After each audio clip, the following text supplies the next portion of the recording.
What's going on, people? We are Tottenham TV, and a happy transfer deadline day to you all, which customarily is known by Spurs fans as just a Monday, to be honest. But, happy transfer deadline day to you all. But how are we all feeling out there? How are you feeling? Happy days after yesterday? Are we getting one in today? That's the main thing. I don't think so, Are we man. getting one in? Come on. There's all the ITKs saying Tottenham are going to be active today. We haven't had the Hiwi cold yet. We haven't had the cold water yet. Forget the ITKs. Thomas Frank, every single interview and every single press conference, Spurs are active. We're in the market. What does that even mean at this stage? You know we're not out of the market. We're not bad. We don't have a transfer ban, put it that way. We're still able to sign players if we so choose to. Let's hope we get a little surprise today. Look, Lange works in the shadows. He works in darkness, cloak and dagger. Maybe out of nowhere, no rumours, no nothing. We're going to get a here we go. We're going to get an Ornstein bomber. Something will happen without anyone knowing. And then the move will get blocked somehow. And we'll fumble it at the last hurdle, as we always do. But we got... any deals we can hijack? Nothing? Any hijacks in the offing? Well, John Duran hasn't gone anywhere yet. John Duran and Mateta. Yeah, that ink ain't dry on the Milan deal for John Mateta. We got a members chat here from Brett Lockheed saying, boys, I am over the two Danish frauds and the ex-Gooner and the dross of sitting back and defending from the grandstand. Enough. He's over it. I think, when were you ever under it? Question. Fair enough. Whatever happened to the There We Land guy? He's still around, Smith. He's still around. Is he actually? I think so. Doing his thing. Just people taking less notice, I think. All right, so shall we get into the first transfer update of transfer deadline day? The first of many. The first of, well, we hope anyway. First player we're going to talk about is Mr. Antonin Kinski, because it was very hotly rumoured that he was going to be going to West Ham, but it looks like that is not the case anymore, as Tom Barkley is reporting that Antonin Kinski is set to stay at Tottenham Hotspur, who are reluctant to loan him out despite interest from West Ham and others. And yeah, I never liked the idea of helping West Ham, but I guess if it was to help him develop, I'm for it. But there was those rumours of those, you know, a deal that could be done on a permanent basis. I was just like, what's the point? Yeah, 100%. I think it's a headache we don't need. And as well, if we were to sign one player or even more than that this window, this deadline day, then all of a sudden, if we were to sell and send Kinski out and get a replacement in on loan or a permanent transfer as a goalkeeper, that's just another wasted space. So it's a headache we didn't need. I know for Kinski's point of view, it's frustrating. I get it. And for his development as well, the fact he's played so little is definitely hampering him. But needs must at the moment. I don't think now's the time to be sending him out on loan and start fiddling with that. So I think it's the right thing, right course of action. Who knows if maybe he'll get a run at some point, an injury, or maybe if Vicario keeps going the way he is, he'll get his chance. But I think the right thing is to just keep him here. It's just a headache we don't need. Yeah, I mean, I can't see him getting a run from now to the end of the season, but we brought him in for a reason. Johan Lang went to scout him 12 times before signing him, so it'll be a bit of a weird one if we were just to let him go after a year. Being a young keeper, 22 years of age. And he definitely has his values to him. He just needs to develop more. That's the reality. Next up, we're going to talk about George Abbott, who was on loan, obviously, at Notts County this season, got an injury and came back. Alistair Gold is saying that he understands that League One side Mansfield are currently leading the way to sign George Abbott today on loan from Tottenham, which will be good. I think, obviously, he had a great loan spell last season, and he had a good start to his loan this year before the injuries. So hopefully he can find that loan move and kick on. So what is his situation at the moment? Is he injured? No, he's not injured. I don't think he's injured right now. Why did we recall him? I don't really know. I thought he recalled him because he got a serious injury. So he got that serious injury. He recovered from it, and then he played a game or two, and then we recalled him. Maybe he got another injury. I don't know what happened. I thought he got another injury. Yes, and that's why we recalled him. I don't know.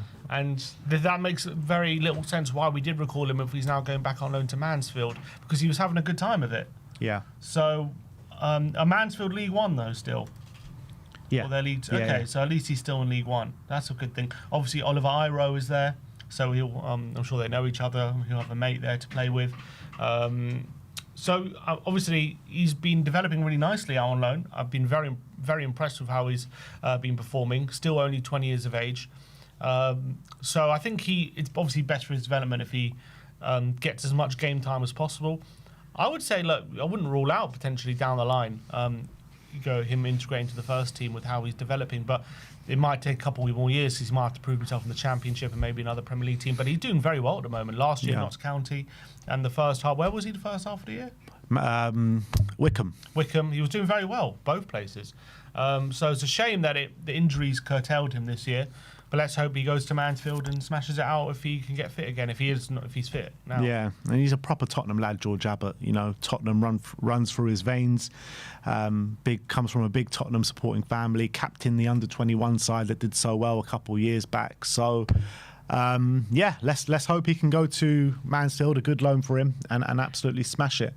Another one that is potentially going out on loan is Alfie Dorrington. He obviously got recalled from Aberdeen in January. Peter O'Rourke saying that Tottenham defender Alfie Dorrington is in talks to join Salford on loan. He's going to play for Gary Neville's team. Gary Neville and Paul Scholes and all that. Very interesting. They're in non-league, aren't they? No. Aren't they? Salford's League 2?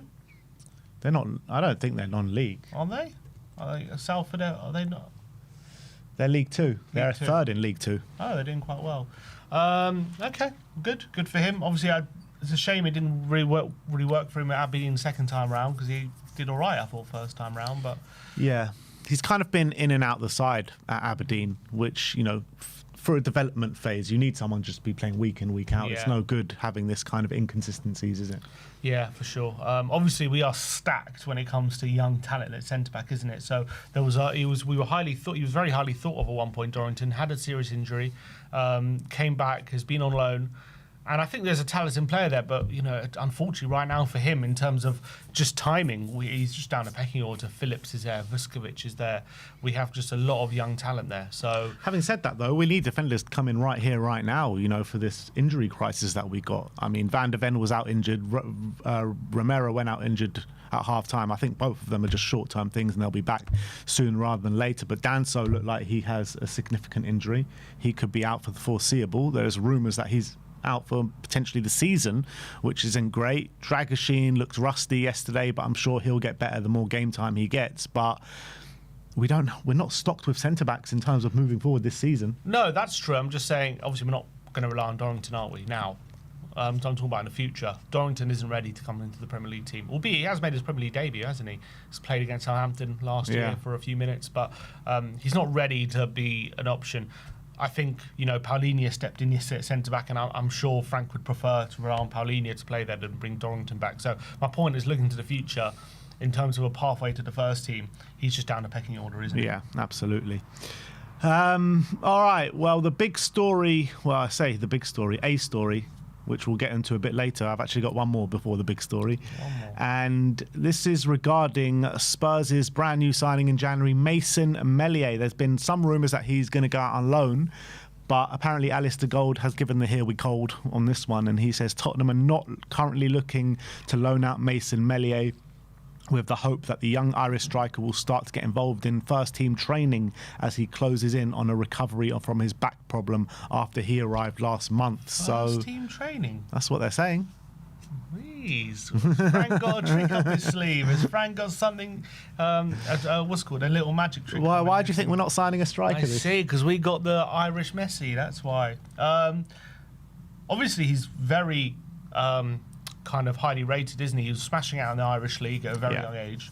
So obviously, he is the Irish League, got caveat with that, but we signed him for a reason, and he's one that he's very highly thought of. I've seen some of his highlights from him in the Irish League. He did seem like a very serious player. I think this season his goal scoring record was really good, wasn't it, for a player of his age? Yeah. But it is obviously a massive jump come from the Irish League to the Premier League. Made his debut in that league at like 15. Yeah, it was crazy, isn't it? So, I mean, I'll be shocked. I'll be absolutely shocked. I guess right now, given our injury crisis, I wouldn't be shocked if he starts making the squad, because everyone's bloody making the squad at the moment. But in terms of him actually, you know, being an option, considered as an option in the first team, I mean, I would be shocked, if he was actually get minutes and actually considered to start games or anything like that in the near future. Maybe come the back end of the season, if we've got nothing to play for, which is not too unlikely in a moment, and we're looking to give just some youngsters a chance. Maybe he gets a look in. I think right now, in the next few months, I can't just see him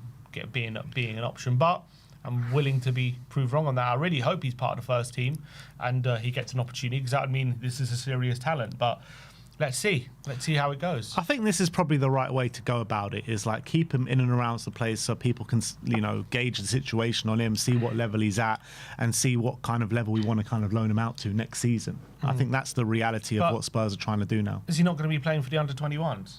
Yeah, I'm sure he'll. Look, there are plenty of under-21 players that train with the first team, and I think that will be the case with him. And with Mason, he's, like you said, very highly sought after. Physically, there were reports about him being physically the same as a lot of the Irish players and physically up to the challenge of playing against men in men's football. So whatever you want to say about the quality of the Irish league, to be physically able to handle yourself as a young kid of his age, 16, 17, 18, I think it's really impressive. It's definitely impressive, but we know that also the Premier League is the most physical league in the world. Yeah, of course, yeah. So whether he's ready for that physical jump is another question. Yeah, I have no doubt that he's probably not ready for the Premier League yet. But you've got to look at it as well. In the number 9 is probably one of our most stocked positions. We've got Richarlison, we've got Dom Solanke, and we got Randall Kolo Muani now. And Richarlison is going to be back sooner rather than later, the next three weeks or so. Dom Solanke is here. I'm hoping he didn't do any serious injury yesterday, and Muani's not going anywhere either. So. Yep, I don't see him. Well, look, let's see how he gets on, and hopefully next season, if he goes on loan somewhere, he has a Vuskovic-style loan or whoever you want to say, because the loan deals at the moment seem to be doing quite well for a lot of them. Yeah, absolutely. And then last but not least, a potential incoming here on deadline day. Barcelona apparently have received an offer from Tottenham worth £30 million to sign Uruguayan centre-back Araujo, Ronald Araujo of Barcelona before the transfer deadline day, before the deadline time. And I'm not too sure how I feel about this, to be honest, because he's been not in the Barcelona team, getting a few minutes here and there on the bench. And that's off the back of last year or 2 years ago, where he was considered as one of the best up-and-coming or best defenders in Europe, playing in that Barcelona side. And he's been cast aside a little bit at Barca, and I'm not sure the reasons why. And you're looking at spending money on him and giving him a 3 to 4 year or however long contract it is. It's very possible that we could sign him and be looking to sell him next year if he hasn't kind of continued that development. Well, I think the problem for him is it's just been injuries, hasn't it? I think that's the main thing. I know this season he had some personal problems and he was out. He actually took a break from the team and went away from Barcelona. I don't think it's a case of they think he's a bad player. I think definitely he had personal issues or some issues that were affecting his performance, and they've given him some sort of break and now he's back. But he was also a player who has suffered from injuries in general since being at Barcelona. But when he has been fit, I think he's been largely quite good. And look, he's 26 now. He's not like a young player, but he's a player at a decent age.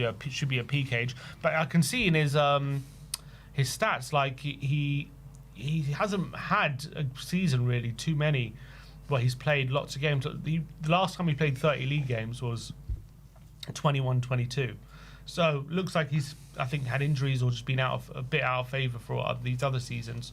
I think he has suffered from injuries quite a lot, from what I remember.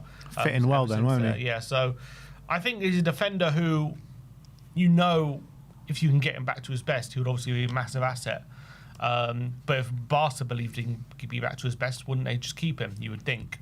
So it's an interesting one. I think a loan deal probably makes sense given the circumstances of how his season's gone and his injury history. I think if this is a defender, definitely, if you get him playing at his best, he can be a fantastic defender. But right now, he's just not. I think all not well with him at the moment. I guess. Yeah, look, I think. Yeah, that is a interesting one if you talk about it on loan. If you talk about on loan with an option to buy, something like that, get him playing for his future and seeing what can come of it, I think that would be the best way to go. But I would have my reservations about signing him on a like a 3-4 year contract. I mean, look at that injury history, bloody hell. It's quite extensive, I'm looking at.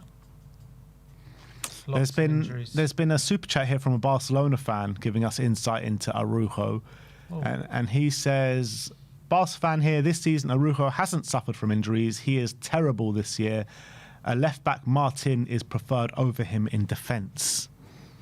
So that's the Barca scoop. I mean, no, he's had injuries in the past, but yeah, this year I said he's not injured, but it says here, look, he was given a month off for rest. Because I'm pretty sure that was personal problems he was whatever he was having, or mental health problem or something, and he was given some time off. But yeah, he this season has not been injuries, but in the past he's definitely had injuries. Yeah. So like with the centre back situation as well, with the likes of Luka Vuskovic, I know there's rumours about him staying at Hamburg for next season, but even if he was to come back the season after, you'd probably look to sell one of the centre-back. Like, can you really have Danso, Araujo, Van der Ven, Romero and Vuskovic in the same squad? Probably not. And Dragusin. I think Dragusin will go at some point. Well, look, Danso, I mean, sounds bad, isn't it? Yeah. Very bad, his injury. I'm talking about moving forward, like for next season, let's say. I mean, look at Arsenal. Look how many centre-backs they have. The thing is about their centre-backs, they can all play across the back line. Yeah, true. You need that flexibility. Yeah.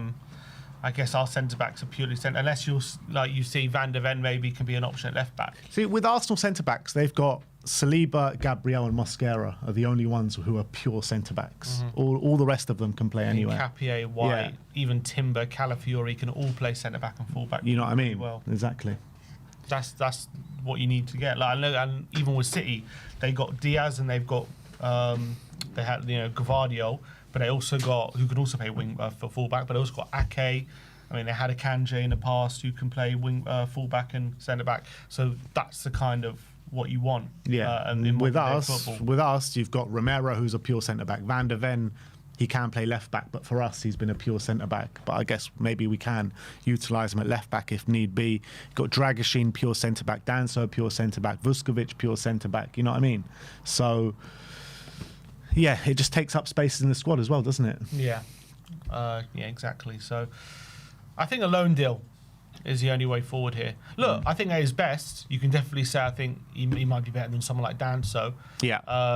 I think maybe at his best, can he compete with Romero and Van der Ven? Potentially, but right now I think he's probably way off it. Yeah, absolutely. So we'll see how it progresses, but that is your transfer update. Well, there's apparently been one little thing. Oh, yeah. What are you bringing to me, Sib? Come on. L'Equipe are saying that Monaco are making a deadline day move for Simon Adingra. Ooh, really? Yeah. Wow. So that is significant because that Magnus Akelouche was not being let go of Monaco because they didn't have a replacement in. And Spurs have been very interested, apparently, this transfer window of Magnus Akelouche. So could this be a deadline day deal that Spurs look to do? They're looking to finalise a loan deal for Simon Adingra. All right. Is something Magnus cooking Akelouche over here on transfer deadline day? Are Tottenham going to be able to get Akelouche through the door? Are Sunderland going to let Adingra go? Yeah, because Miguel Delaney actually reported this morning, very early in the morning. Miguel Delaney, I didn't even bother putting it in the update because I thought there's just no point. But he reported this morning that saying that Spurs are still in the market for a forward player and interest in Magnus Akelouche, but there's no movement on the Monaco replacement. Well, now there is movement on the Monaco replacement. Could Spurs be moving for Magnus Akelouche? I think we're always looking for opportunities, as they say. Always keeping our powder dry. And I think we are looking to move for him, but it's a very difficult deal to do, especially on deadline day. Yeah. I wonder if there's a deal already agreed and we just have to wait for Monaco to get a replacement, or is it a case of... I mean, look, you would think Monaco aren't looking for a replacement unless there's something going on, unless he's not there to replace Akelouche and he's there to play with him. Yeah. So it's hard to know exactly what the state of play here, but a loan deal for Adingra does smell a bit of desperation, wouldn't you say, for Monaco if they're going on it on deadline day? I mean, what is Adingra's current status? Is he playing most games or is he out of favour? Because I'm trying to see how likely they are to accept it. So at the moment, this he barely plays for Sunderland, doesn't he? He has started 9 out of their 22 games. But he's actually started more recently, but that was because of the AFCON, because he never got called up for the AFCON, and all their players went to the AFCON, so he got more minutes at that point. So, yeah, recently, last 3 games, not on the bench, and he was not in the squad for the last game. All right. Sorry, no, that's tonight. Apology, that's tonight. That's not the last game, isn't it? So he was on the bench for the last 2 games. I guess we'll see if he plays tonight. No, I'm joking. Hopefully we'll know by then, won't we? We're going to have to know by then. Look, maybe they're open to it. Maybe they're open to it, Sunderland. And if they're open to it, and Monaco... I mean, the question is, do Monaco need him regardless of Akalouche, or is he a replacement for Akalouche? Yeah, I mean, all the reports suggested that Monaco would be willing to let Akalouche go, but only if they get a replacement in. This is us, putting everything together. Is it a bit of a coincidence that they're getting a player that plays in the exact same position that they play him in? And there's been interest from Spurs in Magnus Akalouche on transfer deadline day. I'm just trying to think if there's any incentive for Sunderland to agree to it. Unless are they getting someone in? Is there some sort of domino going on? Who have Sunderland signed this window? Have they signed anyone? I don't think so, off the top of my head. They said they might, but let's see. To bolster their attack, does the article mention anything about Akalouche? This one transfer window, blah blah blah. No deal being finalised. This hasn't dampened Monaco enthusiasm.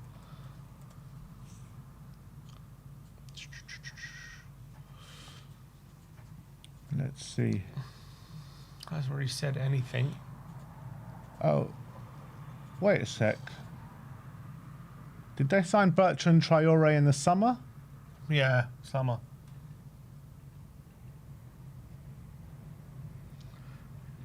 Is something going on behind the scenes? Is something rumbling with Akalouche? What do you reckon, people? Because they've got Bertrand Traoré, they've got Talbi. Both right wingers. Enzo Lefebvre plays on the wing. They've got Enzo Lefebvre as well. Maybe he's just not needed. I mean, maybe surplus to Simon Adingra by trade is a left winger, not a right winger, but he can play both, can't he? Yeah, definitely. Maybe there's things going on. All right, well, maybe people, this is one to keep an eye on. Watch this space, people. We'll obviously be bringing you the news as and when stuff happen, but there could be a potential move for Magnus Akalouche from now until the deadline if Monaco can push this Adingra move through. But look, let's see how the day plans out. But that is your Tottenham update as of now, as of 12:30 on transfer deadline day. Just a reminder that the transfer deadline does slam shut at 7 p.m. tonight, but there's an extra time for deal sheets to go through until 9 o'clock tonight. 9 p.m., yeah. So even if we see a rumour in the last 10 minutes then of the deadline day, as long as they get the deal sheet deadline, if they get the deal sheet in before 7 o'clock, then it could push through till 9 o'clock tonight. Absolutely. So we'll see what happens, people, but that is the update as of now. Let's move on, people. We're going to move on talking about the game. Just bear with me for 1 second. Yeah. All right. Cool. Let's go into the match review. Tottenham 2, Manchester City 2 last night, which was, really strange night at the Tottenham Hotspur Stadium. Such contrasting halves. And we've seen that before, but I think this was crazy how contrasting both half was, because I was obviously there yesterday, and in the first half you could hear a pin drop in that stadium for 45 minutes. No songs, no nothing, or you couldn't even hear Man City songs. It was just a dead out first half, and the team played as the fans basically. It was the feeling of on the pitch seemed like it was the feeling off the pitch. There was just nothing in that Spurs performance. It was one of our worst performances of the season. That's how bad it was. So passive. no aggression, mistake riddled. It was just like awful. And I don't even think Man City were great either. Like Man City kind of capitalized off how bad Spurs were, and they got the 2 goals we kind of gave them. And it all completely changed in the second half. The fans perked up, the team perked up, and yeah, I think the fans kind of perked up off the back of what the team was showing in that second half. But in that first half, it's just like you had like Radu Dragusin, first start since the ACL, and he could really tell, couldn't you, in those first 45 minutes, like he just kept giving the ball away. The goals that he was like, a few of the goals were down to him, and it was just like I was sitting there watching it, and I was just like, this literally cannot get worse. This literally cannot get worse. Like, what are we doing here? It was horrendous, wasn't it, for 45 minutes? It was basically as bad as we had seen it in some of the horrific home performances against the likes of Chelsea, or the away game against Arsenal. It was really that bad for large parts of, for most of that first half. I think we just came out with a real lack of intensity. A lot of people described it as walking football a lot of the time in that first half. It was basically Tottenham just sitting back, not being proactive, just watching City bop it around and play beautiful football. I have to say, I thought Rodri was absolutely running the game in that first half, and he was given all the time and space in the world to run it. And I felt like we had this 5 at the back, and we were pinned back the whole time, and we had only had these 2 centre mids, and they were just outnumbering us and just finding the free man every time, and we were just allowing Rodri we were just standing there and admiring Rodri run the game. But this is the thing, right? We were talking about in the match preview, and I said to you, like, if you're going to get anything out of this game, you need to put Rodri under pressure, because this Rodri is not the Rodri that we've seen over the last couple of years. You know, he's a Rodri recovering from injury, not at full pelt. You know, he's definitely got his flaws to him, and he's not playing at that same level. And like you said, we just did not do that. And that was a big, that hampered us massively. Not to mention the mistakes that we just kept making time and time again. Like that, what was Dragusin doing for that second goal? I mean, like, come on, man. Yeah, I think both goals, first of all, Basuma for the first goal, just dawdling on the ball, giving it away. And then we give it to Cherki, but Cherki runs about 20 yards. No one even thinking about closing him down. And Dragusin just staring there admiring him shooting. And like, Cherki wasn't even running. He was just like jogging towards the penalty area. Dragusin's just like, yeah, what are you going to do? And he doesn't even stick a foot out. He just allows him to shoot. And also have to say, Vicario, I mean, it wasn't the best shot in the world. I'm not saying it was a bad finish, but it didn't have that much pace on it. And Vicario seemed quite slow to get down, I felt. And so all round, I thought it was just a bit of a shit show, that goal. You saw Frank's frustration, throwing his bottle of water down with that goal. And I can understand it. Did it have a Spurs logo on this time? I think so. But I can understand it, because from every step, like the build-up, well, we screwed up. Basuma screwed up. Dragusin, I think what led to Dragusin kind of allowing the shot was him being very uncomfortable in that position. You can see he was very hesitant. He wasn't sure whether to go to him and block the shot, or make sure or cover him cutting inside on his left foot, and rather him allowing the shot on the right. He was kind of just like caught in like 3 minds about what to do, and he ended up doing nothing and just staring at him. And obviously he goes and gets the shot and gets the goal, and that kind of set that tone for the first half. And I've seen a few people say that, you know, City weren't that dominant. They just had 2 chances and 2 goals. But I mean, I think that is being quite generous to Tottenham. I think, don't get me wrong, I think City were definitely in first gear in that first half. But even them in first gear was so much better than us. Like, Haaland had a 1-on-1, which I think 8 times out of 10 he finishes that. You know, it was a simple lob over Vicario, and he just got it a bit wrong. He should have finished that. Vicario had to make an unbelievable save by Cherki, by the way, which Cherki was running the show. Him and Rodri, I felt, running the show in that first half. And Cherki had this unbelievable moment where he breezes past Romero, cuts inside Dragusin's sliding challenge, and then he did a beautiful finish, heading for the far corner, but fingertip from Vicario. It was an unbelievable save. Goal kick for that. And I couldn't believe they gave a goal kick, because it was an unbelievable save from Vicario. You saw on the replay, fingertips, and that could have been a goal. And then obviously we did end up succumbing right at the end of the half with some more awful play. Dragusin, left-footed, long ball, and obviously they get the second goal. But I think the most frustrating thing apart from our passivity out of the ball, was also our hesitancy on the ball. How many times it was really summed up. There was this move where we break on them quickly for once in the half. We actually have an opportunity to attack them. I think Xavi plays a quick ball into Moani. He's 1-on-1 with their defender. Instead of just cutting inside and shooting, he hesitates. He then lays it back to Xavi. He then, on the edge of the area, has a chance to shoot. He hesitates.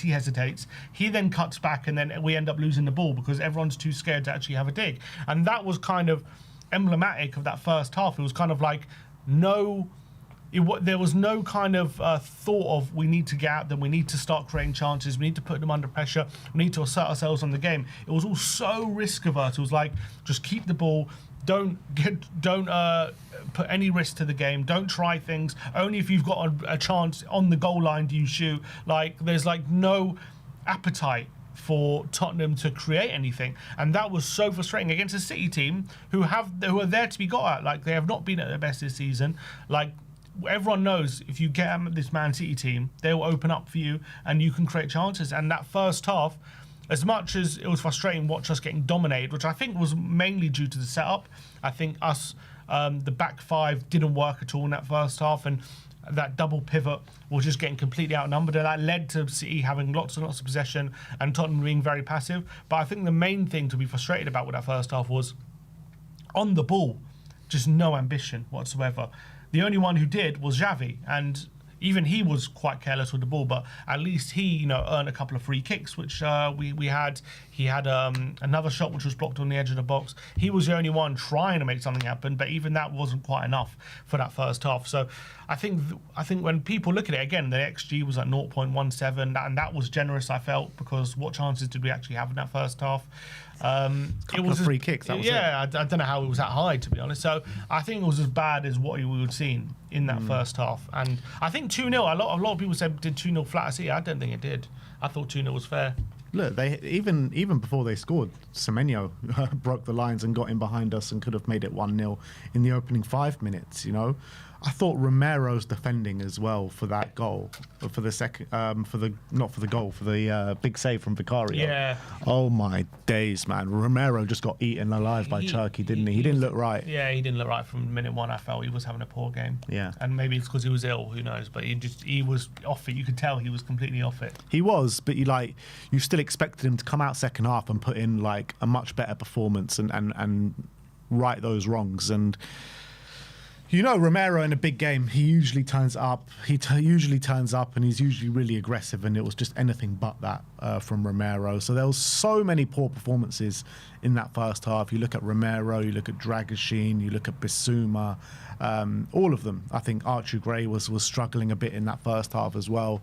I mean, there was just nothing to go on. And you get to half time, massive boos at the Tottenham Hotspur Stadium, and you're thinking, what are we going to sit through in this second half? I think majority of Spurs fans didn't even want to come out for the second half. The bars and everything and outside was absolutely rammed. They showed a clip about on 47 minutes. Just the place was still so empty. Yeah, I walked up to my seat. I was making my way through the concourse, and I was like 2 minutes into the second half, and it was rammed, like literally rammed, like it was pre-match or something. It was crazy.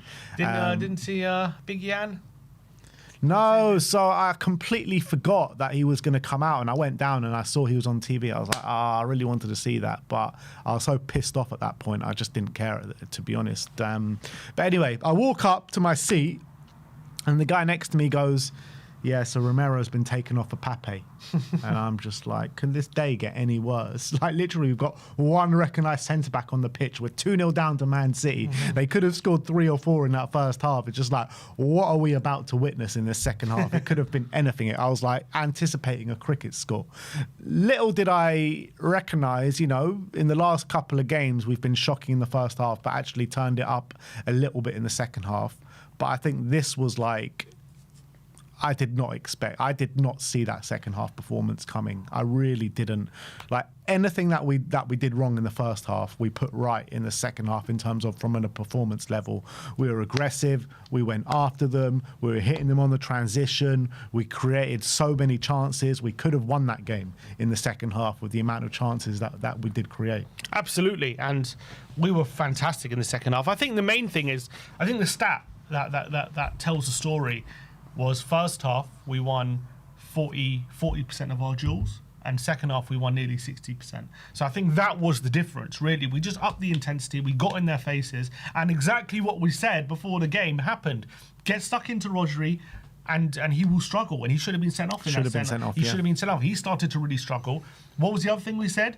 Get Solanke on Kuzanov, and he will struggle. And that's exactly what happened. Kuzanov got bullied for that first goal. Solanke just shoved him aside. And you have to say, brilliant from Solanke, by the way, to not only run behind, then shove Kuzanov, and then take that touch inside. And was it a foul for you? What, the Mark Gehi one? Yeah, for the goal. So he kicks his leg, and it kind of comes off Gehi and goes in. So I think it is a foul, you know? Yeah.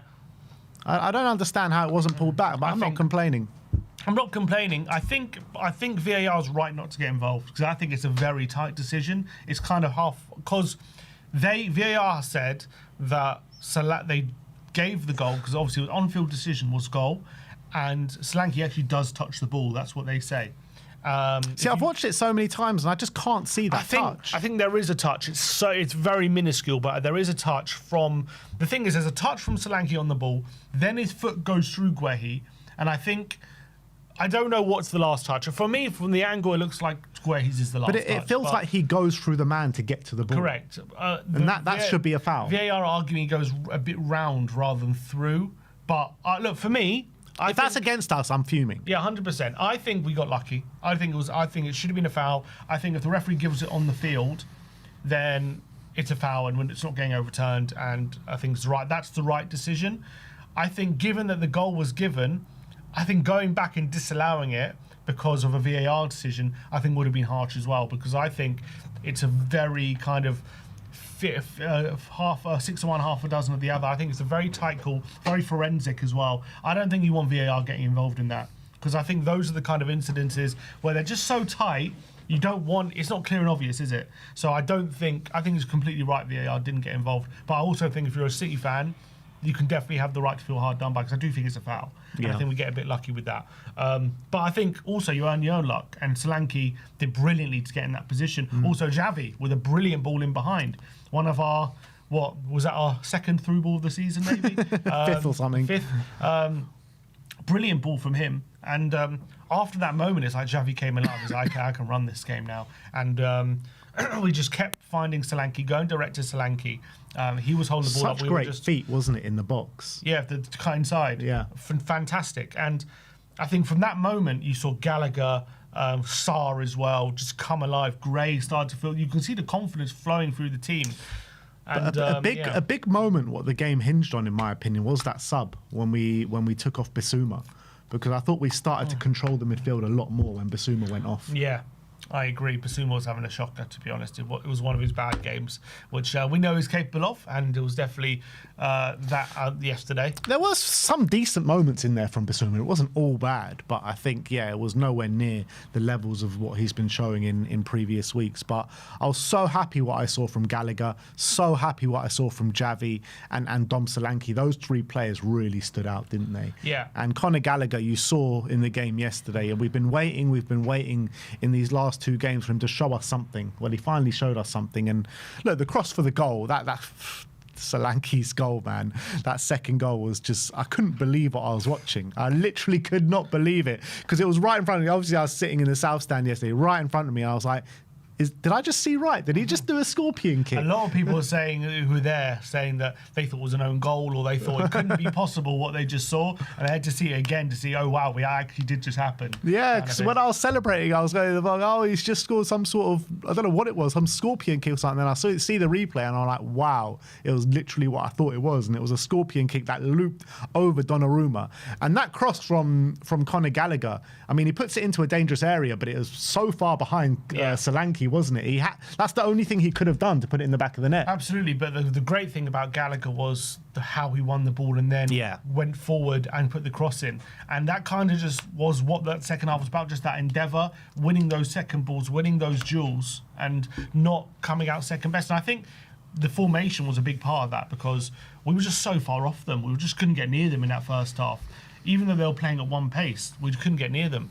And second half, we got Sarr on, we got Gallagher closer to them, and all of a sudden, we got in their faces. We were making a nuisance of ourselves, and they just couldn't get going at all in that second half. I thought Man City overall were actually pretty poor. Like, I know they were the better team in the first half, but wasn't that impressed with them even in the first half. Like, any team worth their salt probably should have been out of sight in that first half, and albeit they did get their second goal with 2-0, like, they didn't do enough to put the game really to bed. And you always had a feeling, like, Costa was next to me, saying, watching this game, obviously everyone was resigned and dead about it. He was saying, look, we get a goal, we're back in this, because this City team are nothing special. He was saying it consistently, and he was absolutely spot on. And we got that goal, and the whole place got a lift, and all of a sudden we were flying. We got that equaliser, which is where do you reckon that ranks in terms of Tottenham Premier League goals in history? Well, right near the top, man. It really is right near the top. There, Danny Rose's, Gareth Bale against I think it's way better than Danny Rose's. Danny Rose's was a massive goalkeeping error, let's be honest.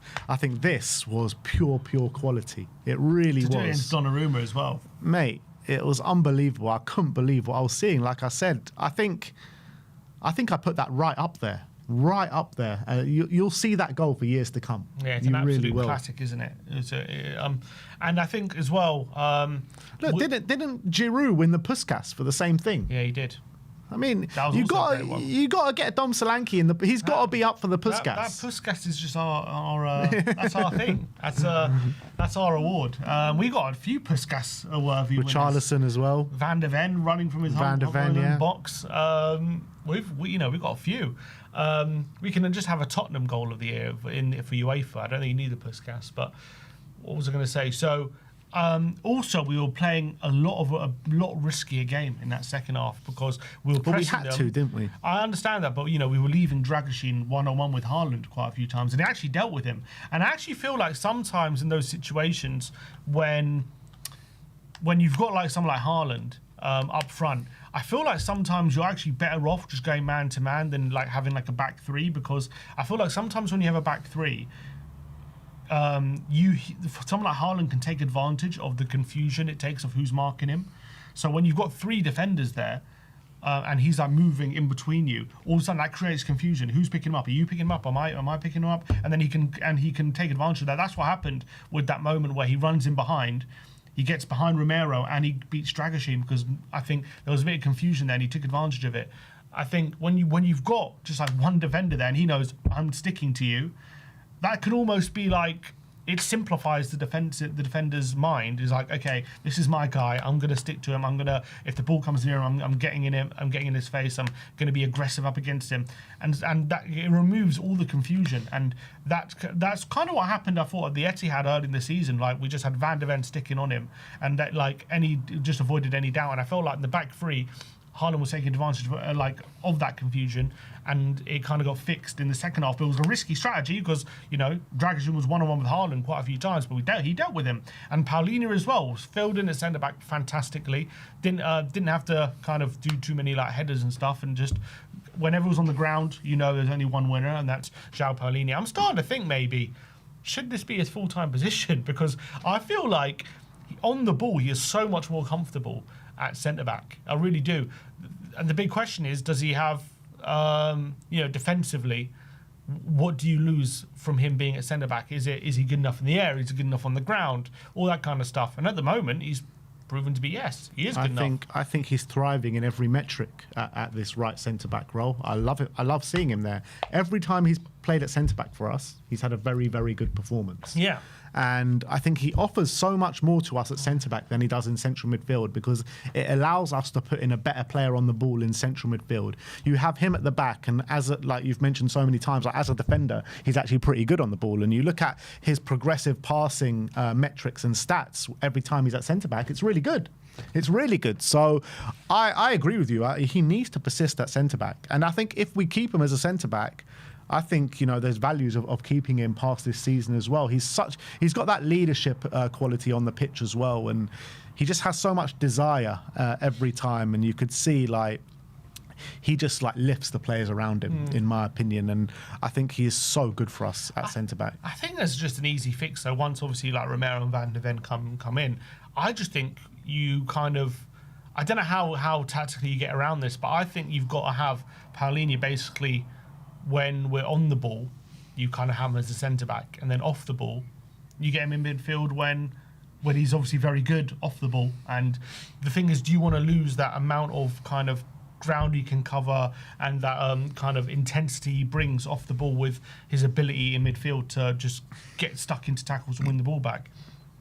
But on the ball is the big problem, isn't it, when we're in build-up and we're looking to find Paulinho in between the lines and he can't turn and he can't pass forward because he's under pressure and he struggles to find his man or play a good pass. But all of a sudden, as soon as he steps back from out of that box and he's in the centre-back role, all of a sudden he's a lot more comfortable. He's got time. He's not as pressured. He can play those passes when he's got the time and space. So maybe even when Romero and Van de Ven are back, and he's obviously not going to be needed at centre-back, if he's in the team, you have to find some sort of tactical way so when we're on the ball, he kind of drops into the back line. But when we're off the ball, he's back in midfield. I think that's what you got to do. But and it's all well and good, for Paulinho to be in central midfield for a team like Fulham and what their ambitions are, and for a team that are kind of, I know we are lower down in the table, but that's not what our ambitions are to be.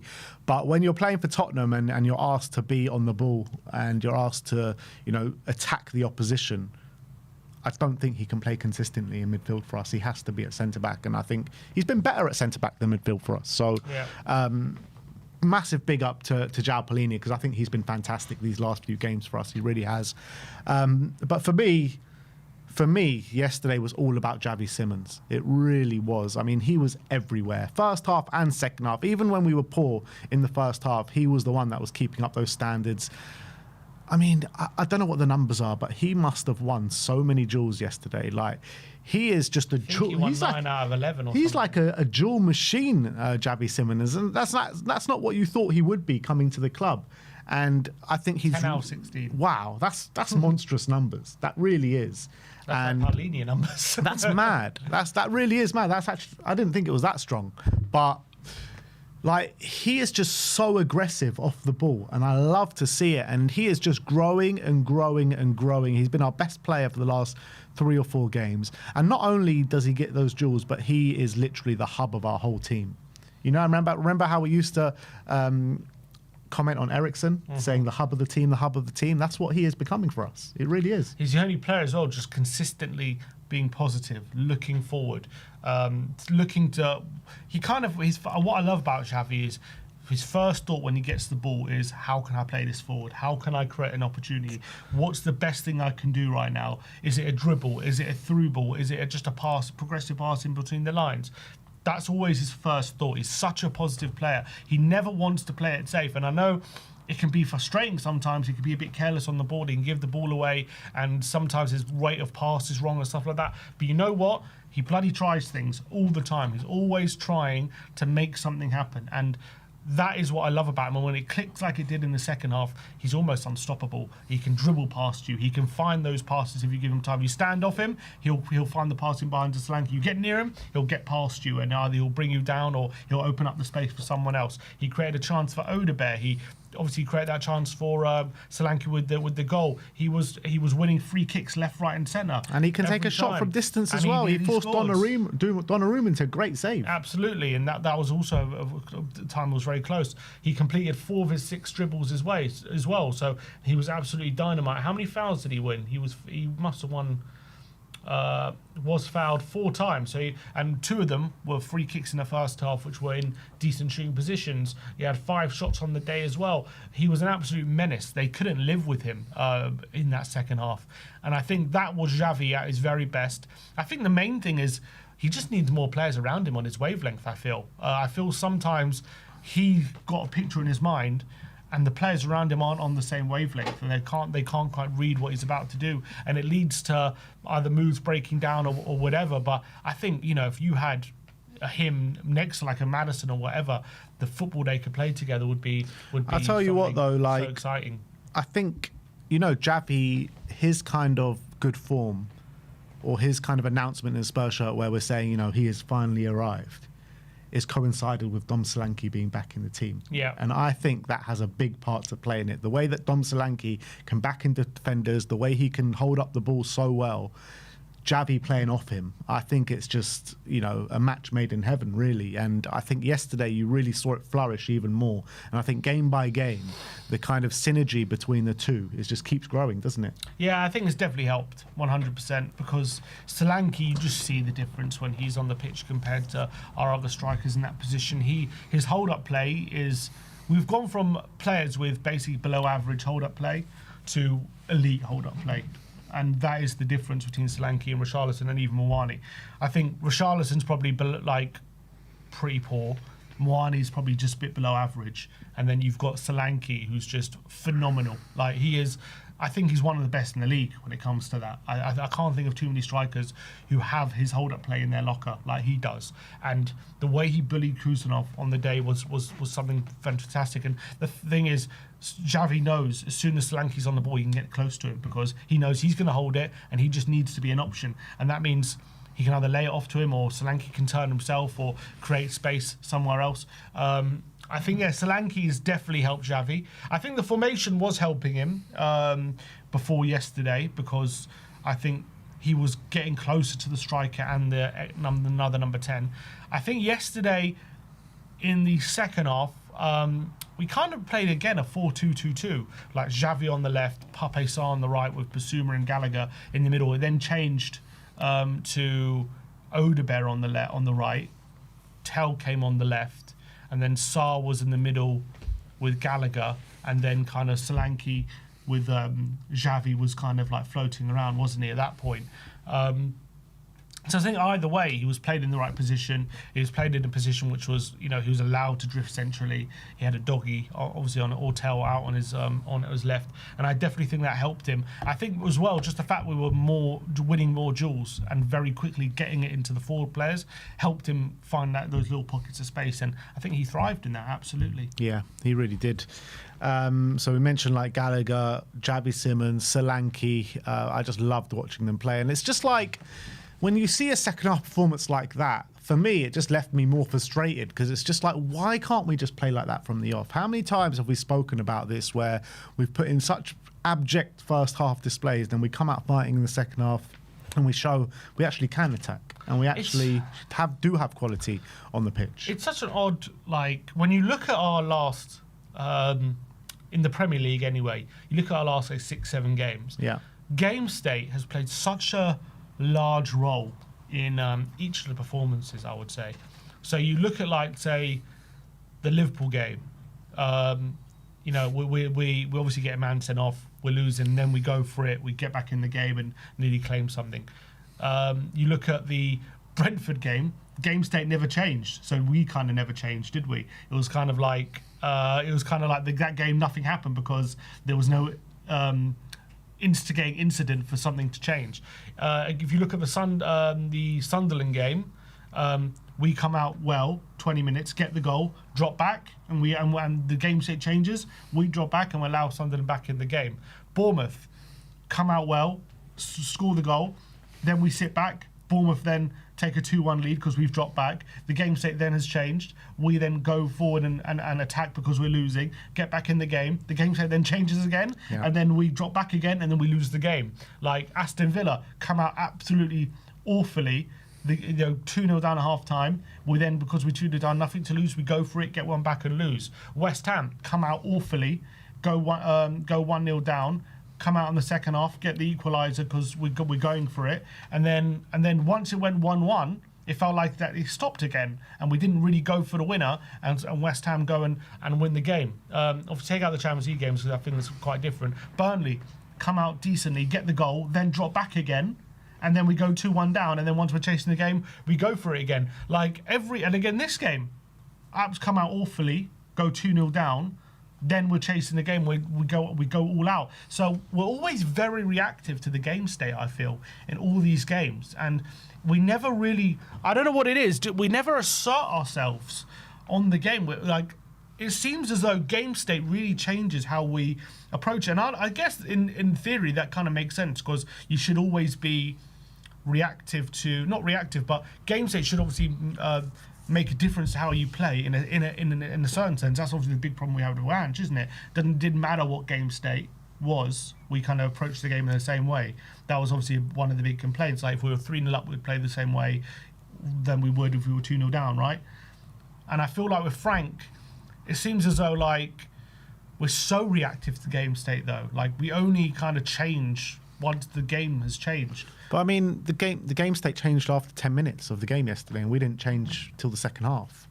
So why can't we adjust the way we play in halves as well, particularly in the first half, because the whole of the first 45 minutes was dross.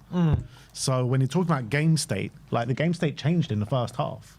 Yeah. And we still didn't adapt to that. It took us to front. Does he need to change formation? Well, you can still change formation. I guess, you know. The thing is, would he have changed formation if Romero wasn't ill? That's the big question. Probably not. And then, I mean, so did he kind of stumble into it, or was it a great tactical plan? Who knows? But who knows? But I think... I don't think he would have changed things. He might have changed it halfway through the second half or something. A common theme, basically a common theme here is if we do start well, we get the goal and then drop back. That happens every time. We never build on a lead.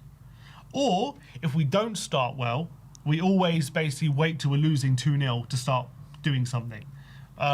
So either way, like that has to be on the manager, doesn't it? Because both things is like it's hard to put your finger on, but it seems as though there has to be something that the manager is not telling. He's obviously not telling them to play badly, of course, but in terms of the mentality of this team, like if it happens so often that once we get the lead, we drop.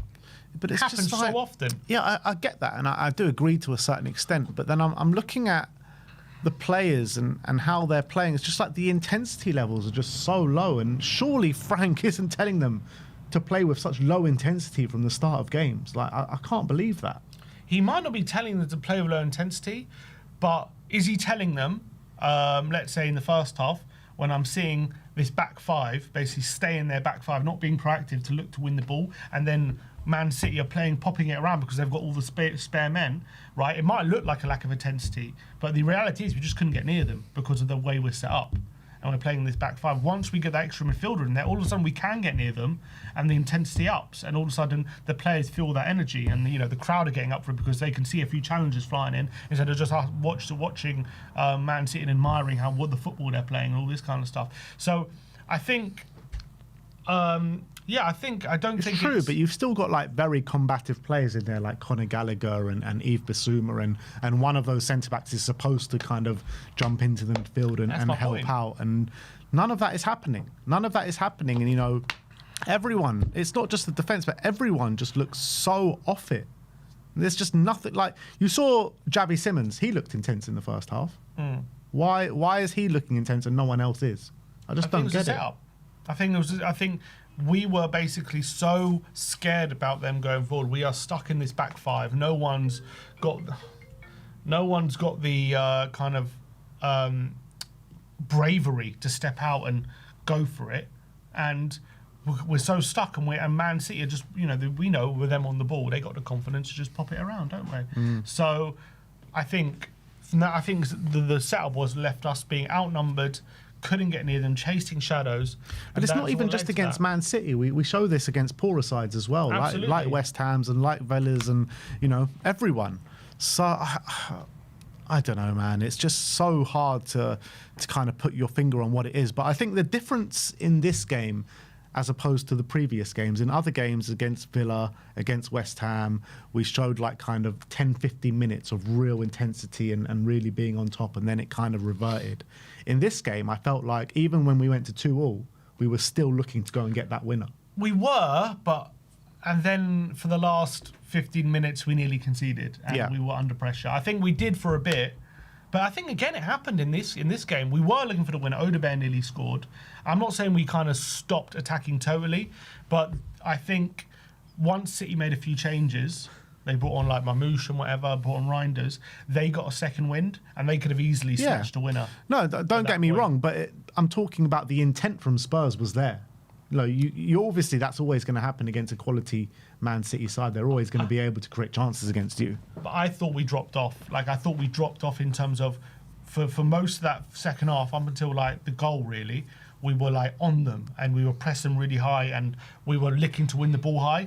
But then as soon as they made some changes and they after the equaliser, I thought again the game state changed and all of a sudden all our chances were coming on the counter as opposed to actually us going at them. And we had a few moments on the counter. We were flying forward. Credit to the team. But I mean, the changes after the goal happened in 88th and 94th minute. So there was still like good time in between. When did Reinders come on? He came on before the equaliser. Okay, but I'm saying when Reinders. Okay, so he came on before the equaliser, but after the goal, I felt like we had a couple of moments. Odegaard should have scored, or could have scored. But then we definitely. For me, I mean, I haven't seen that chance again, but for me, that Odegaard thing, like, he's got an open goal at the back post. Like, what's going on there? And that one as well, he had a couple of moments because Xavi with a brilliant ball across the face, didn't he? He just couldn't quite get it. I think Guehi must have stopped him. It was a good block. So we did have a couple of moments, but I think for the last like 15 minutes, we were just resorting to springing him on a counter, and we weren't pulling them forward. And I think to be honest, those last 15, again, we could have conceded. They look more likely to score. And similar to other games where we're so reactive to what's happening on the pitch. And you got to be, I guess, from that point of view. But similar to, again, like the West Ham game, the Bournemouth game, we got back in the game and then dropped back and nearly lost it, and we lost it in the other games, but we didn't lose it in this game. We could have easily in those last 10, 15 minutes. Reinders had some chances, and they had one. If it wasn't for Pape Sarr defending with his arse, that we could have conceded in that moment as well. So it was that bit was like at the end of the game, I was kind of just a bit relieved to get the point because I thought we could have lost it near the end. But I thought in the second half, you have to give credit for about the first, 35 minutes, 30 minutes. We were very good and we were on top of them and deservedly got a level and could have gotten the lead a bit after that. We could have scored 4 goals in that second half. I think we were brilliant, and I think the kind of when you get it back to 2-2 after being 2-0 down to Man City, you got to expect a bit of a Man City reaction to get back on top. Look, this is a quality side we're talking about as much as they didn't show it yesterday. But my point is, I understand that, and that's fair enough, and you're absolutely right, but it's happened in so many games. No, but what I'm saying is the difference is, like, in those games, we've only seen like 10 or 15 minutes where Spurs have been really good, or Spurs have been on top, and Spurs are showing those real intensity levels and going at the opposition. This, it was the majority of the second half. You just said it, 35 minutes. Yeah, 30 minutes. Which is the majority of the second half. Okay. So, which is fine, but it's yes, but it's a very similar pattern. It's a very similar pattern to what. But we're able to sustain it for longer. A bit longer, yeah. Well, a lot longer because it's gone from 10, 15 minutes to 35 minutes in your words. We probably did it for half an hour against Bournemouth as well, I would say.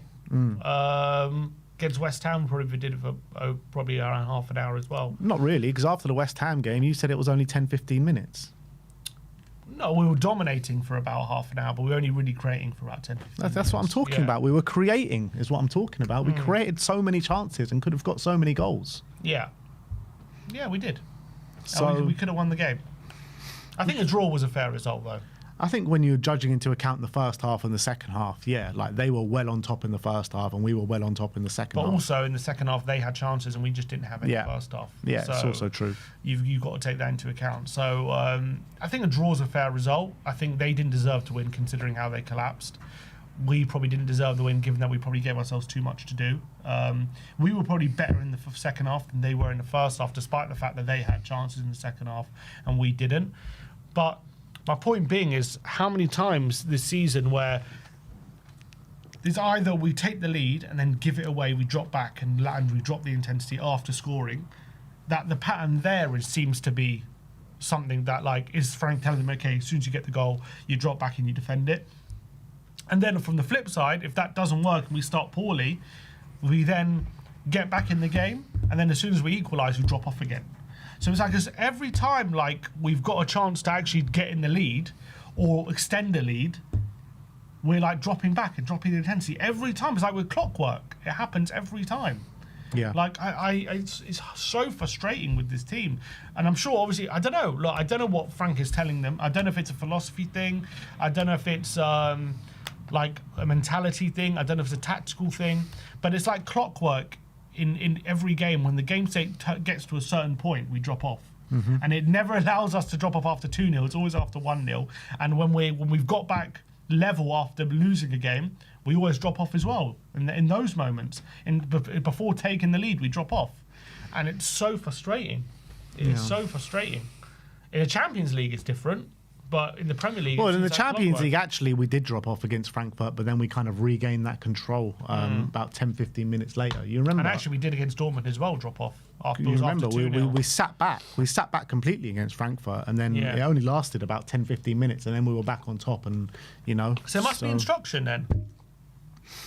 Yeah, well, it must be, but I don't know. It's really hard to kind of analyse. I mean, I'm not more concerned about that. I'm more concerned about how we're managing these first halves at the moment, because we're losing games in the first half. We're leaving ourselves way too much to do. As much as our performances are great, or the performance yesterday was great in the second half, you just can't. We can't go on like this, conceding 1-2 goals every first half and trying to recover the situation. It's just nowhere near sustainable, and we're seeing the results. However, right now, 4 wins without a loss, kind of stemming the tide a little bit at the moment. So nobody expected us to get a point yesterday, and definitely nobody expected us. 4 wins. 4 unbeaten. 4 unbeaten. No, don't get ahead of us. You said 4 wins. I said 4 unbeaten. I thought. No, you said 4 wins. Did I say 4 wins? Maybe it's just wishful thinking. But, 4 unbeaten, 2 wins and 2 draws. Yeah. So we got, definitely a big run now. The Man United game this weekend, we got a week break, so it'll be good recuperation for the players. But we just got players going down every day at this moment in time. It's just so frustrating. It's just like, I've never seen a club like it, man. With the injury crisis that we had last year, it seems to be even worse this year. Yeah. It's gotten to a very bad stage now. Danso looks like he could be missing the rest of the season.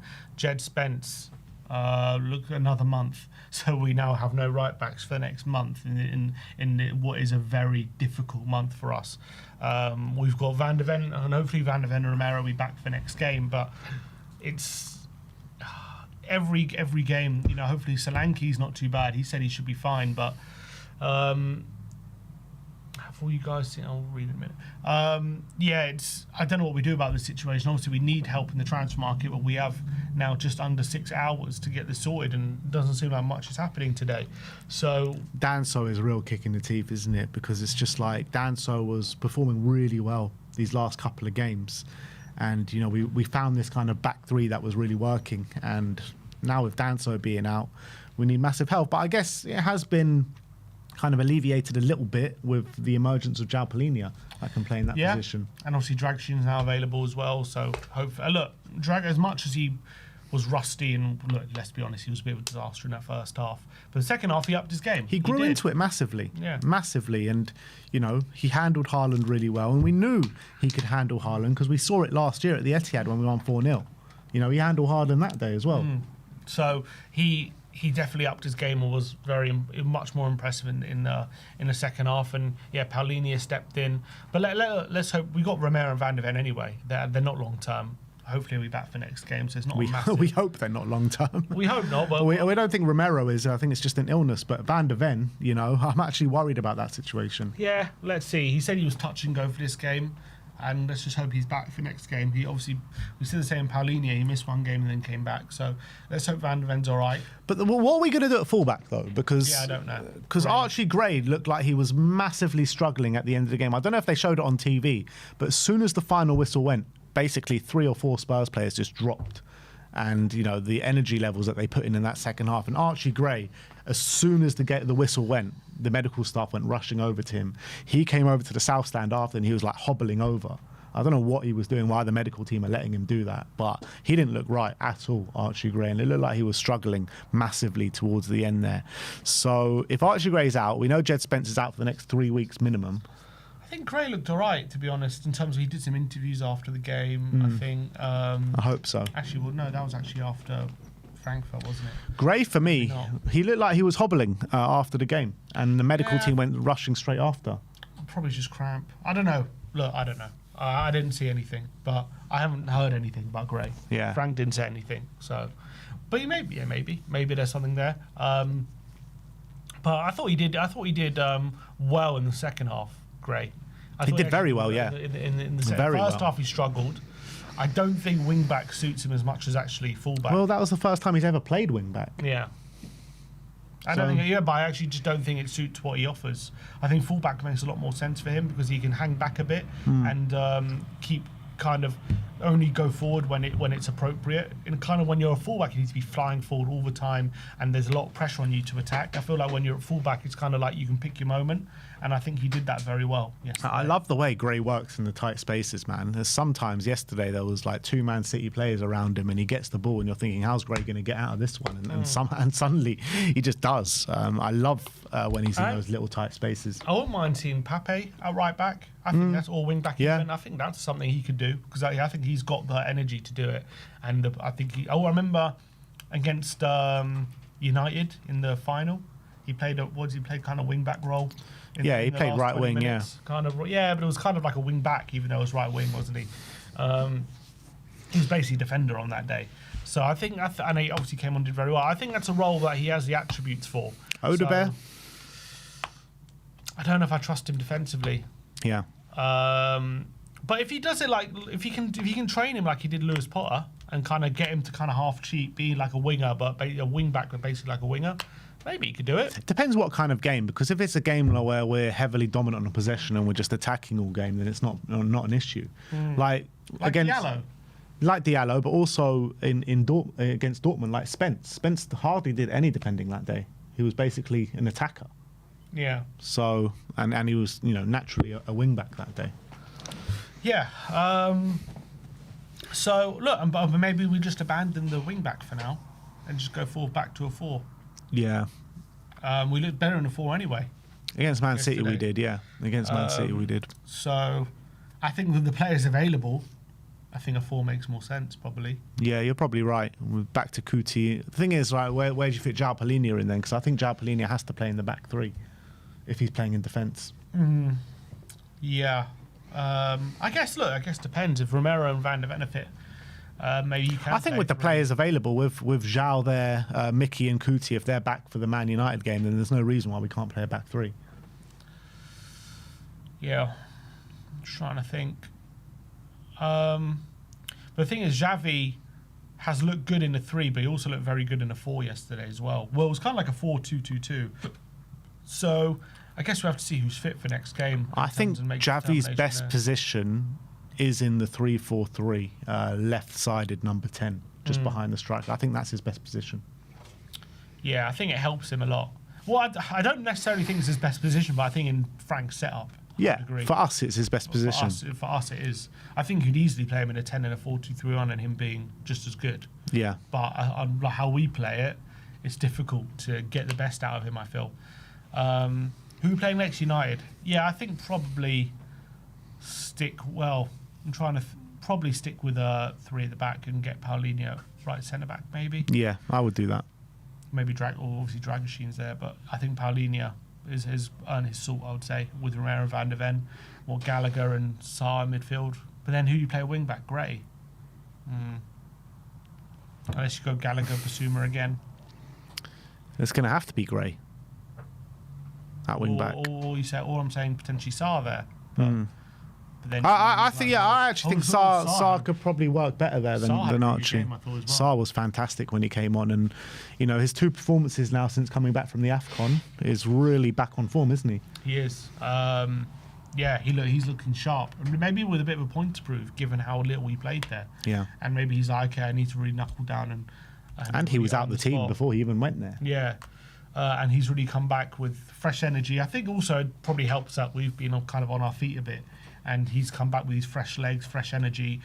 Also, kind of the character he is, probably a bit of fresh enthusiasm as well, and he's making a big difference. Yeah, he really is. So, look, I think it was a decent day all round. I think the second half, just nobody expected it, did they? It was just like, wow, what was that? What have we just witnessed? And it was great. Like the contrasting kind of receptions that the team and Thomas Frank got at half-time and at full-time. It was just mad to see.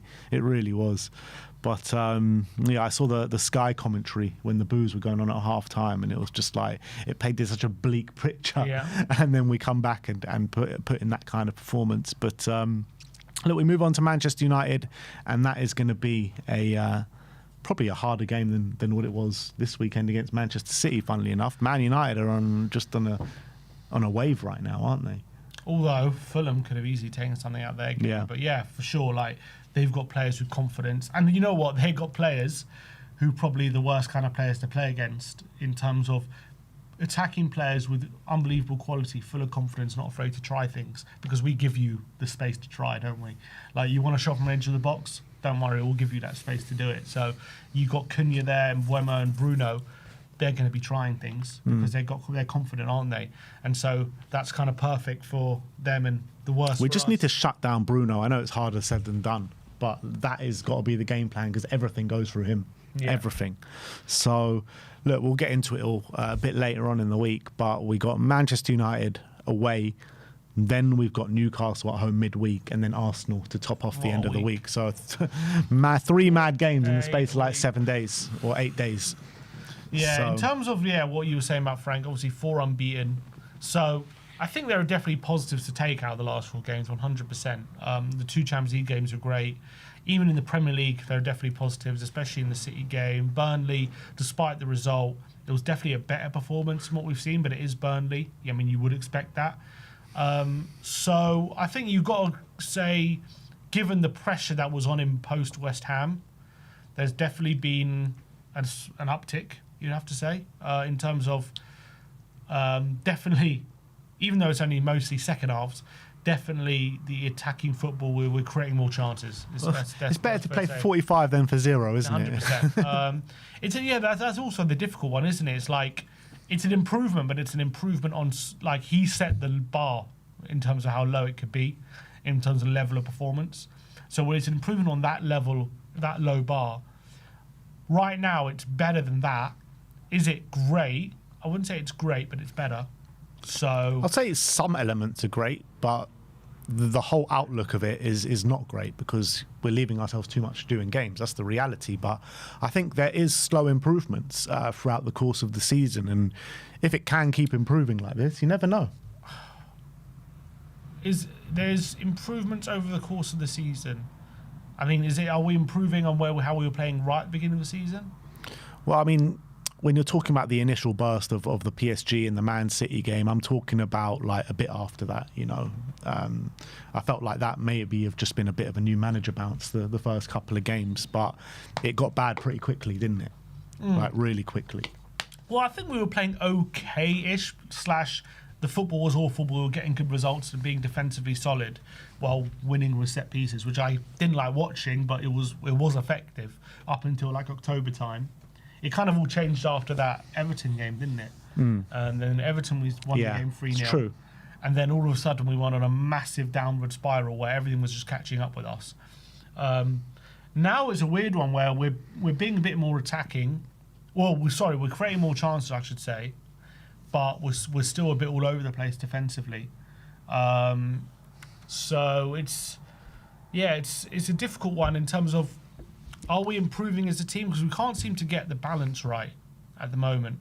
We're either all over the place defensively, or we can't seem to attack for toffee, and we can't seem to get any sort of balance going in this team. But definitely second half, there was good balance in that. We kept them quiet for most of it, and we were creating loads of chances. But again, we were 2-0 down. And also, you got to also factor in the fact that Man City have a tendency to take the lead and drop off massively. They've done that in the last few games as well. So that's also the team we were facing yesterday. So there's been improvements lately from the season low of like the Forests and, you know, those kind of awful games and West Ham. But I guess we've got to see, are these basically improvements real improvements, or is it just, you know, throwing caution to the wind when we're losing, I guess. Are we going to come out flying against Newcastle or United? Or is it going to be another game where we're just all over the place and once we're losing 2-0, we go and throw caution to the wind and get back in the game? Basically, I want to see if these are real sustainable improvements and changes, or is it... Because there are two kind of competing narratives. You could say, yeah, look, there are improvements that we performed in the second half. We actually attacked well, defended well, but then the first half was just absolute horrific. So what is the real Tottenham? What's the real Thomas Frank's Tottenham? Is it that second half we saw, or is it the first half? It's hard to say. Yeah, I think obviously time will tell over the next couple of weeks, but all I can say is that it's still not where we want to be. It's still not exactly the team that we want to see, and we need to see us not giving ourselves too much to do in second half. That's the reality. So I think there have been steps forward over the last couple of weeks, but it's not enough for me anyway to say that Thomas Frank's the answer and Thomas Frank should stay here beyond this current season. So he's got a lot still to prove. I guess what we can maybe put to bed after that, well, I don't know if we can, but I would say after that game is fears of a relegation battle or getting dragged into it, especially with West Ham losing, us picking up a point in a dire situation. That probably puts to bed maybe those kind of fears potentially. Well, you say that, but West Ham got Burnley this weekend and we got Manchester United away. So if they gain 3 points on us, that's back down to 6. That's back down to 6, and then, but it's still 6. But I'm saying we got a point in that situation and with a decent performance in the second half. So that maybe gives you hope that along the way we are going to pick up some points here and there. We're not just going to keep losing. Yeah. Maybe we will. But I'm just saying... maybe the performance a bit alleviates that. Was that performance good enough where we want to be? No. Was it good enough to say we're not going to be in a relegation battle? Yeah, probably. Well, the reality is West Ham, they were 2-0 up against Chelsea. They threw it away, but they showed some really good signs in that game. True. They've won their last 2 games prior to that. So are they showing signs that, they could save themselves in this relegation battle? Absolutely. So if they're showing those signs and we're still not getting the wins and we're still not getting consistent results, and there's no reason why we can't get drawn back into it. I think... yeah, look, there's still a chance. Look, when if it goes to 6 points next weekend, that is not a comfortable situation. No. With Newcastle and Arsenal, our next 2 games. Mm-hmm. You know what I mean? So I can't hand on heart say that the relegation fears have gone away. Yes, we've widened the gap, but only by 1 point. Mm-hmm. But we've got such hard games coming up, and if that goes to 6 points next weekend, then that brings up all those conversations again. True. But I don't think we're going to get relegated. I don't think. I know. My point is, after being 2-0 down, and the worry is we get battered, and we just have a string of losses after this very difficult month coming up, and the fact that we ended up getting the point probably gives you a bit of hope that maybe this run, maybe the next 3-4 games we can pick up something, and maybe for sure going forward for sure we can pick something up. For sure. The reality is we have to beat Arsenal. I don't forget relegation and all this. We have done Arsenal a massive favour yesterday. Yeah? We have done Arsenal a massive favour. We said before the game a draw suits nobody. Don't help us. It don't help Man City. All it does is help Arsenal. So my sole focus is on that Arsenal game now. We have to beat them. We have to. Like Ange, everything leading up to that game. Exactly. In service of that exactly. game. We have to beat Arsenal. So you're saying keep Van de Ven on ice till... keep him on ice, man. Keep him on ice. We have to beat Arsenal. We have to. Give Van de Ven 45 minutes, you know what I mean? Oh, man. That game is massive. Apparently, the talks are getting closer with Adingra. But there is a bit of spanner in the works, because apparently Monaco are about to sell this guy to one of their attackers to Al Ittihad. Oh, God. He's a striker. Mm. For 33 million, they're going to sell him to Al Ittihad. So maybe he's that replacement. It was nice thinking about it while it lasted. All right. Well, anyway, let's get into player ratings, people. Tottenham 2, Manchester City 2. We're going to start off with Vicario. So let's get to Vicario. Oh, are you doing it? Yeah. Okay.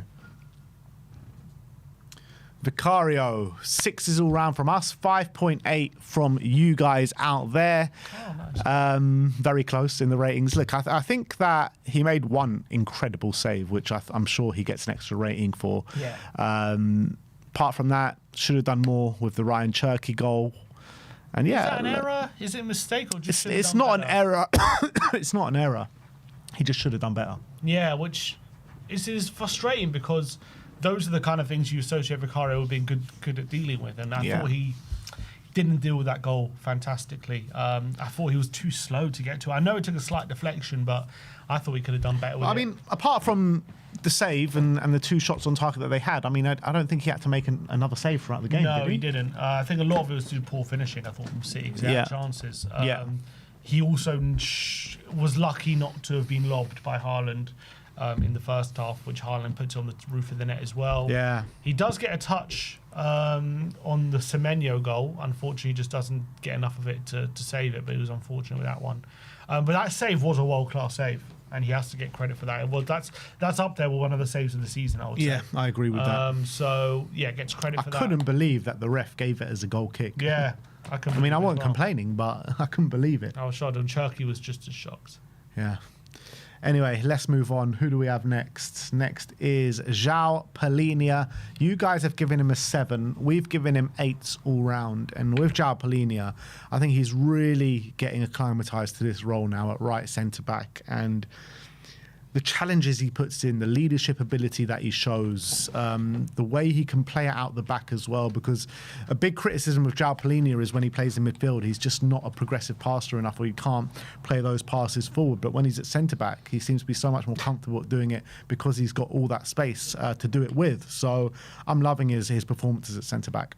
Yeah, I thought in the first half, actually, when he was a right centre-back, when he was kind of getting forward and he was in that Porro role sometimes, and he obviously just doesn't have the quality that Porro does he? So he was struggling to kind of find any sort of crosses in the box. He did have one decent ball into Solanke's chest, which Solanke was able to make something out of.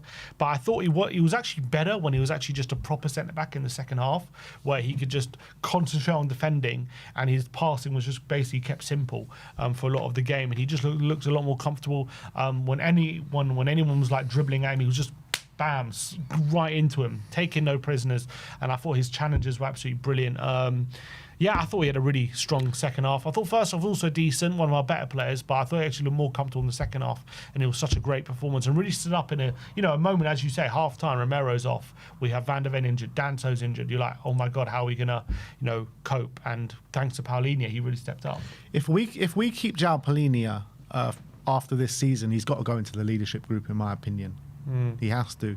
He's one of those players that just commands respect on and off the pitch. So, yeah, I'm loving João Palhinha. 7 out of his 8 duels he won yesterday as well. So, a monstrous display from him. Up next, who have we got? We have Romero. Cuti Romero, 5.5. So, you've given him a 4. I've given him a 5. I mean, yeah, look, he only lasted 45 minutes, didn't look comfortable from the off. I thought Ryan Cherky was taking him for a bit of a ride at times as well. You know what, Romero, when he's on it, particularly in the big games, he's always so aggressive, overly aggressive sometimes at times, and he's kind of geeing up all his teammates, and you see it in his eyes. You see that kind of fire in his eyes, and you just didn't see any of that yesterday, and it was just a bit lackluster and an underperformance from him. Yeah, reportedly as well, he was suffering with illness before the Frankfurt game, which Frank actually confirmed. So he said he soldiered on in the Frankfurt game and got through it, and he was actually obviously brilliant in that game, wasn't he? And then in this game he tried to soldier through it again and just wasn't able to. So I've got some sympathy for him if that's obviously the truth, but he was just completely off the pace. Cherky was running rings around him. Haaland got in behind him for that one chance which he should have scored. One out of his 5 duels. One out of his 5 duels. There you go. He was split open for the second goal as well. He was just off the pace, wasn't he? Yeah. So can't really give him. But look, he was ill, so I don't know how much to criticise him. Yeah. Next up is Radu Dragusin. You guys are giving him a 5.2. Sim's giving him a 4. I gave him a 6. I mean, look, he did have his hand in both the goals that we conceded. I mean, defensively, he seemed a bit all over the show in the first half. The passing out the back was horrific. Obviously, one of the goals comes from it. and also Ryan Cherky, as well as gives Romero a ride. He gave Radu Dragutin probably an even bigger ride. But where I give him credit for is the way he responded to that in the second half. Obviously, it was a system change. And I think the way he handled himself in the second half, he gets a lot of credit for that for me, because he's up against Haaland, and we all know how good Haaland is. And I thought, he stood up to that challenge really well and gave Haaland hardly a sniff in that second half. So he's got to get a boost in his ratings for that second half performance. Yeah, he does, and that's why he's a 4. Because I thought he was absolutely atrocious in the first half. It's hard to really look past it. He was had a major part to play in 2 goals, in my opinion. The defending for the first goal was atrocious. You've got to get near him. You've got to block that shot. You can't just stand and admire him, especially a guy like Cherky. I thought the hesitation cost us, especially that Cherky wasn't even moving that quickly. It was quite easy to block that shot, and he didn't do it. The second goal, his pass on his left foot. I mean, to be fair, I don't know how much I blame him totally for it, because is it Frank's decision to play him in that position? And we know he just doesn't have a left foot, and we saw that with the second goal, that pass. But at the end of the day, he played the pass. It was a shocking pass, and obviously Rodri took full advantage of it, and he got absolutely spun for that moment where Cherky forced Vicario into the save. He just came diving in, and Cherky did one. So it could have been another goal. And he got beaten by Haaland for the other moment where he had the lob. So he was all over the shop in the first half, no two ways about it. But credit to him, he didn't let it affect him, dusted himself down and stepped up in that second half, and made sure that we were a lot stronger defensively. He was a lot better, and credit to him. But he was basically like a 1 in the first half, and then probably like a 7 in the second, so 4. Fair. All right, who do we have next? Next up is Archie Gray. 7s all round from us, 6.9 from you guys. So we're all in sync on Archie Gray. I think at wing back in the first half, I did think he struggled. I think he struggled to make an impact in the game, struggled to get into the game. And I think there were a few defensive flaws in there as well, where Man City maybe should have capitalised on a bit more. Second half, I just think I think I seem to say this a lot with Archie, where he seems to get better and better as the game wears on. And I think he moved to full-back as opposed to wing-back in the second half. And I think he thrived. He really did. He was marauding up and down that right-hand side. He made it really hard to handle for Man City. They just couldn't handle some of the things that he was doing. And I love his work in the tight spaces, like I mentioned before. And I think his link-up play was getting better and better as the game wore on as well. So he dropped to the ground at the end of the game. Hopefully it's not an injury, and hopefully he's all right, because I feel like Archie Gray has taken a massive step forward in his development this season. Yeah, I think obviously coming in at right back, he's played most of the season at centre mid, where he's definitely more comfortable, but I think he did a really good job, especially second half, considering how young he is and the players he's up against. I thought wing back, he struggled to really find the balance of when to go forward and when to stay back, and he couldn't quite. Also, he was also given the role again of being a wing back, so it's not only is his job to get forward but also provide quality. He just wasn't able to do that. But if you go kind of in the second half, he was kind of finding the balance a lot better, keeping possession a lot better, and all of a sudden they found it very difficult for him to handle. And I think he was battling really well up against Ait Nouri. All of a sudden, he was kind of doing quite a good job. So credit to Archie Gray. I thought he had a brilliant second half, but first half he did struggle a bit. Next up, we have got Conor Gallagher, 7.5. I gave him an 8, you gave him a 7. And yeah, I think this was the birth of his Spurs career last night. And he was so aggressive in the challenge. He was driving the team forward at times, got the assist for Dom Solanke's goal. Wasn't the greatest cross, but puts it in a good area, and Solanke had to just scorpion kick it from behind him, so that's the only way he was scoring it. But I just loved that Conor Gallagher in that second half was just a real driving force for us, wasn't he? And I think what we saw from Conor Gallagher yesterday was kind of what we expected to see in the first 2 games, which didn't come. Yeah, this was the Conor Gallagher we expected, wasn't it? Yeah. And he was absolutely so industrious. What I liked about him was, I feel like in the first 2 games for Tottenham, he's kind of just been playing it too safe. He's been stuck in, but then once he gets the ball, he's just not driving with it. He's just keeping it very simple out wide, not looking to get the ball in between the lines. But I think yesterday, especially in the second half, he was actually winning the ball with a purpose, winning the ball with a thought of, I'm going to get in between the lines, I'm going to get forward, I'm going to provide something, get a cross in or whatever it was. And he really got stuck in. He really provided for the team. So best performance in the Tottenham shirt yet. I don't think it was perfect. I think he's got a lot more to go, but I thought Conor Gallagher was much, much better than he's been in his first 2 appearances for Tottenham so far. All right. Up next, we have got Yves Bissouma. Sim gives him a 3. I gave him a 5. You guys have given him a 4.8. Maybe I'm being a bit generous on Yves Bissouma, because I think like the way he lost the ball for the goal that we conceded was horrific, to be honest. And it was kind of like what we've been accustomed to seeing from Yves Bissouma. It's a massive kind of downgrade in his performances over the last couple of weeks, where he's been pretty good. Maybe he's the sign of him being comfortable again in the Spurs team. I don't know, but yeah, it wasn't a good performance. I thought we saw some real erratic displays from him and just losing the ball way too easily, way too frequently. There were a couple of nice moments of him on the ball, but they were just a bit too few and far between. So I thought Spurs looked a lot more comfortable in the central midfield when he went off. Yeah, he was lax, wasn't he? Especially for the first goal, dawdling on it, allowing himself to get pickpocketed. And he was a big part of why as well we were giving the ball away so often and just allowing Man City to dominate that first half, because I thought he was quite passive, Bissouma, giving the ball away as well quite a few times. And he lost the ball in the first goal, and then he nearly lost it again.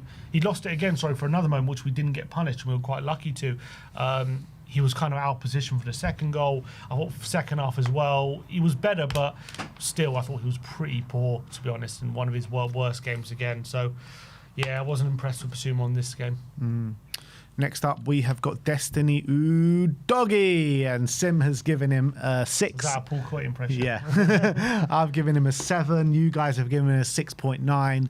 Look, I don't think it was his best display, but we just look so much better with him in the team, and I feel like he just gives us that kind of security down that left-hand side, and he just puts in like a baseline of performance in every week. And I love seeing his physicality. I love seeing him maraud down that left-hand side. Even before we scored the goal, there was a bit of warning signs that Doggy has that shot that Donnarumma was equal to, and maybe he should have cut it across, or maybe just have a better effort on it. But he was growing in influence as the game was wearing on. So I love Destiny, man. Yeah, I think he had a good game. I just think he didn't really have the quality when he went forward. I felt like Nunes actually dealt with him fairly comfortably. He had a couple of occasions where he actually got the ball in the box, but unfortunately nothing really happened from it. But what I like about Dog is he's always an option. He's always there to help support the attack, and that's crucial because it just creates a bit more space for the other players. Just him overlapping creates a little bit more space. So that's a valuable thing. I think the wing-back role definitely suits him. Maybe the more he gets back into full fitness, we'll see him more flying forward, because I feel like sometimes he's holding himself back a bit. Maybe he doesn't want to get injured. But I thought it was a decent performance from Destiny. Yeah. All right, next up, we have got Randall Kolo Muani. 6s all rounds from us, 5.4 from you guys. I think what I saw from Randall yesterday was energy and effort levels, which I've been complaining about a lot before the Frankfurt game. And I think he showed a definite desire to work for the team and work for the cause. I think there was little quality in there, but what he was doing was, stretching the opposition and, always creating an option. Yeah, I think he worked a lot harder in this game than he has done. I think there was definitely more effort there.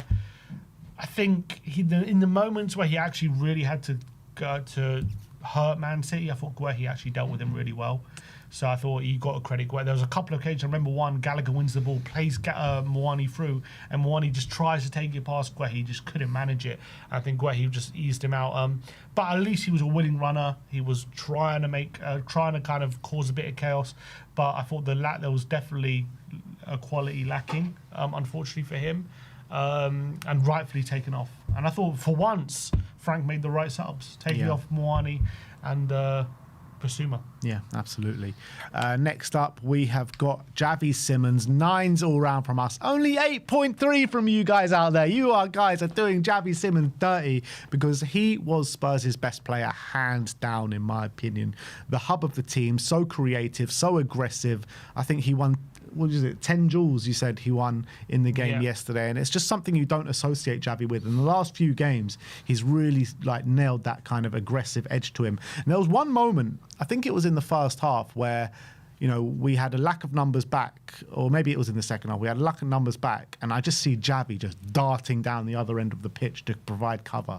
And this is just what we're seeing from him at this moment in time. Like, never mind the attacking displays that we're seeing from him and what he provides for us on a creative level, and everything goes through him. But from a defensive standpoint, I think he just offers so much to the team as well. So he is becoming such a vital player for us. And finally, in the last couple of games, we're really starting to see the player that we thought we were buying with Javi Simons. And I said after the Frankfurt game, it's all very well and good doing these performances in the Champions League.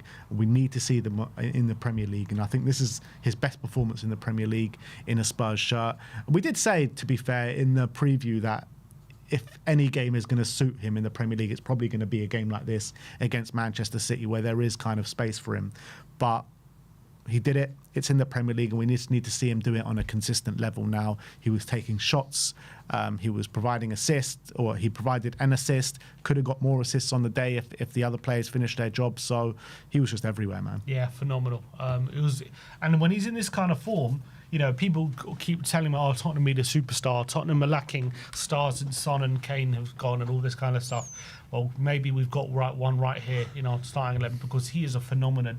And we were talking about as well how that Gary, who was on Sean's podcast, he was talking about he's the guy who he sees, who he knows about in the training ground, who really does the extra work, and he said he's going to be a really strong player, really good player. I think we're already seeing it. He's starting to struggle with challenges already, and he's starting to get that little bit of edge, that little bit of separation. And you see he earns so many free kicks because he's hard to stop. They bring him down. His dribbling is phenomenal. His eye for a pass as well is getting better and better. I know he could be careless. I know he could be frustrating sometimes, where he's got pass, he's got options, and he either picks the wrong option, or maybe his way of pass can be wrong. But he tries things. He's always looking forward. He's always positive. And you know what?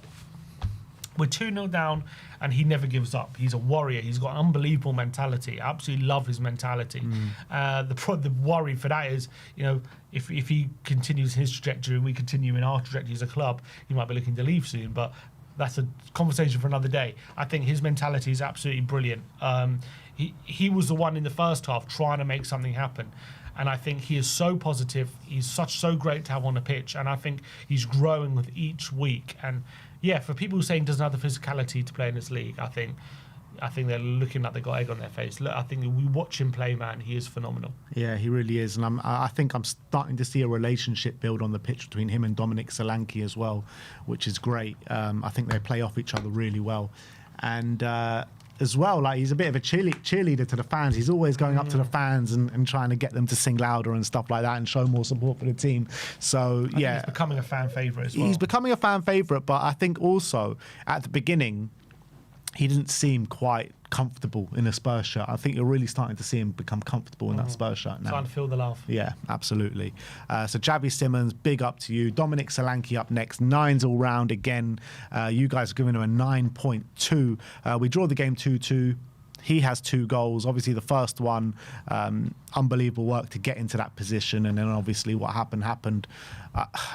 I even thought maybe it could have been given a Guehi own goal, but look, it was given to Solanke. Was it originally? Yeah. He changed it to Solanke. So look, he gets that goal. Great effort and desire to get into that position. The second one is just like, I don't even know if Solanke had something like that in him, to be honest. The way he kind of just caught it with the back of his heel, loops over Donnarumma, is just fantastic. It really is. And some of the link-up play, like I mentioned before, that I'm seeing between him and Javi, his ability to hold up the ball. I mean, we talk about number 9. He is clearly the best number 9 we have at this football club, and he has just been on fire since returning from his injury, hasn't he? 4 goals in his last 4 games now. Yeah, we were saying before the game, weren't we, that he's actually been, considering he's been out for 6 months, he's actually looked really good. And I know he looked rusty when he first came in those initial appearances, but he's actually looked quite good for a player that's been out for 6 months. Yeah. And so I think we've seen that already. It's now 4 goals in his last 4 starts. I think yesterday was even better. I mean, Frank claims he's still playing about 80-90%. Is that what he said last night? Yeah, he said he's still not at his best, sharpest. But, if this is him not his sharpest, I dread to think, he is going to look like at his sharpest, because he's looking like every part of the striker that we signed that we hope to get.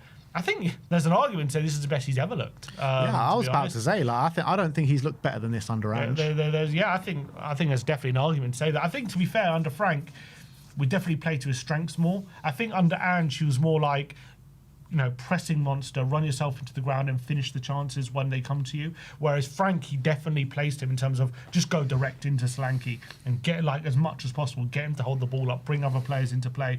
And obviously that plays more into how Frank plays his football, where he fights for those second balls. He has the striker hold it up, and that's how he kind of progresses the ball. Whereas Ange much more prefers to progress the ball with build up and pretty patterns and go out wide and whatever. Very much more central progression, where Frank is much more kind of, I'll go long. I'm not scared to do that, and I think that suits Solanke. He's used to that, and he's very good at that. And his elite hold-up play was there on display yesterday. Obviously, he got the 2 goals, but I thought his hold-up play was again on display phenomenally. I thought Kuzanov will be having nightmares about him going forward. Aguehi as well at times struggled with him. Once you get the ball.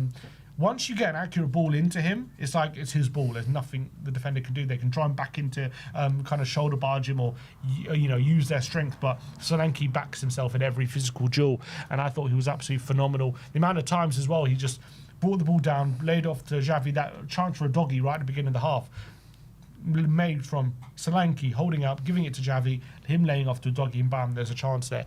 And then the 2 goals just shows his predatory instincts, brilliant running behind, and again, strength to hold off Kuzanov. But the touch, if you notice it, that little touch to cut inside, Kuzanov was phenomenal. And obviously, he had the strength just about to get ahead of Guehi and finish it. And then the Puskas goal, we call it the Puskas goal now, the scorpion kick, incredible technique. How he managed to contort his body to get that shot on target and loop it over a goalkeeper as good as Donnarumma, of all people, to get it into the back of the net was one of the goals of the season. Got a hand to it as well, Donnarumma. It was phenomenal. It was an absolutely great strike, and look, he was definitely puffing at the end. And again, was it another game where he played 90 minutes where maybe Frank would have taken him off in a different scenario? Well, he did take him off right at the end, but obviously it was in the 90th minute he took him off. Look, it's funny, ever since Frank said, I think it was before the Burnley game, he said, how far is Solanke from, Tottenham managing his minutes? And he said, still very far from that. And since then, he's played 2 90-minute games. So maybe he also started on the bench one game as well. He did start on the bench against Frankfurt, you're right, but still, he's played 2 90 minutes, and maybe in a different scenario, he wouldn't have had to. But let's hope this ankle injury he's had, he said he just rolled it, he said he should be fine, but look, this is Solanke. I have to say, it's made a big difference having him. As much as I've criticised Frank for our lack of just going forward and creating chances, Solanke has made a hell of a difference. So it's fair play to him. Absolutely. All right, who do we have next? Next up is Matisse Tell. 6s all round for Matisse. You guys giving him a 6 as well, so all agreements there. I think Matisse struggled to get on the ball a little bit. I mean, he was always an option up front, but I think we didn't see too much quality from him on the ball, and he was running around and buzzing around like he always does. I think he was more of a facilitator in this one. I didn't think he had too much of an impact, unfortunately. I think he got on the ball a bit and was always kind of a threat on the counter, but never really got to grips with it. I thought Odebear came on and really kind of was direct and tried to score. I think Tell bit less of an impact, so I'm not saying it was awful or anything, just didn't have as much of an impact. Next up, I'm guessing Wilson Odebear, and Odebear is given a 7 from us, 6.7 for you. Odebear had an impact, man. Odebear should have probably scored. I think he was marauding forward against the Man City defence, and I think he's just got that extra bit of confidence right now, doesn't he? Since the last couple of games where he's really made a big impact. And obviously he didn't start the game because of an illness, and he would have started the game if it wasn't for that illness. And I think he came on again and just oozed that confidence, was direct against the Man City back line and got them sweating. He really did have them sweating, and he should have scored. But don't take that away from this performance, because I thought he made a real impact. Yeah, I thought it was a really good cameo. He was unfortunate on a couple of occasions, both set up by Xavi. Xavi plays him through on the right-hand side. He beats the defender, I think it was Nuri, has a shot, and Donnarumma has to save with his feet. It's a decent effort. I think maybe on hindsight, it was a better chance than he thought it was. He definitely could have found that far corner. And then that other one, Xavi brilliantly bursts down the left-hand side on his left foot, smashes it across the face goal. Odobert throws his body at it. He just doesn't get enough on it, and I think the defender makes a block. It was very, very close. So, he definitely was a threat on the counter as well. In the latter exchanges when we were just bursting forward, we had the numbers. He was just constantly running at them, and he looks confident, man. And he didn't start apparently due to illness. But you know what? He looked fresh when he came on, so fair play. Yeah, he did. And last but not least, Pape Matar Sarr, who came on at half-time. Sim gives him a 8. I gave him a 7. 7.1 from you guys out there. And yeah, he just added so much legs to the midfield, constantly breaking the lines, constantly asking questions of the Man City midfield. And suddenly Pape Matar Sarr comes on and Rodri doesn't have all the space in the world. So I think Sarr was a big impact into that. And yeah, he seems to have a new bit of energy around him, because before he went to the AFCON, whenever we saw him play a bit lackluster display, not the kind of Pape Sarr that we know and love, that covers every blade of grass and is attacking the opposition and driving forward into the opposition half. I mean, we saw all of that yesterday. Yeah, I really liked what I saw from Pape. Looking more confident, looking like he's got fresh kind of mentality, fresh ideas, because I feel like he was labouring a bit before the AFCON, and maybe when they didn't play so much, and he's come back with fresh enthusiasm to a team that's tiring on its knees, and I think that's really helped. And the second half he was brilliant, came off the bench and really provided, whether he was started on the right, they moved to the centre and made a real impact and just added so much energy, and City struggled to deal with him. So brilliant from Pape. Yeah, and last but not least is, well, Janai. He hardly had any time, so no rating there. But good to see him make his Premier League debut yesterday. League debut.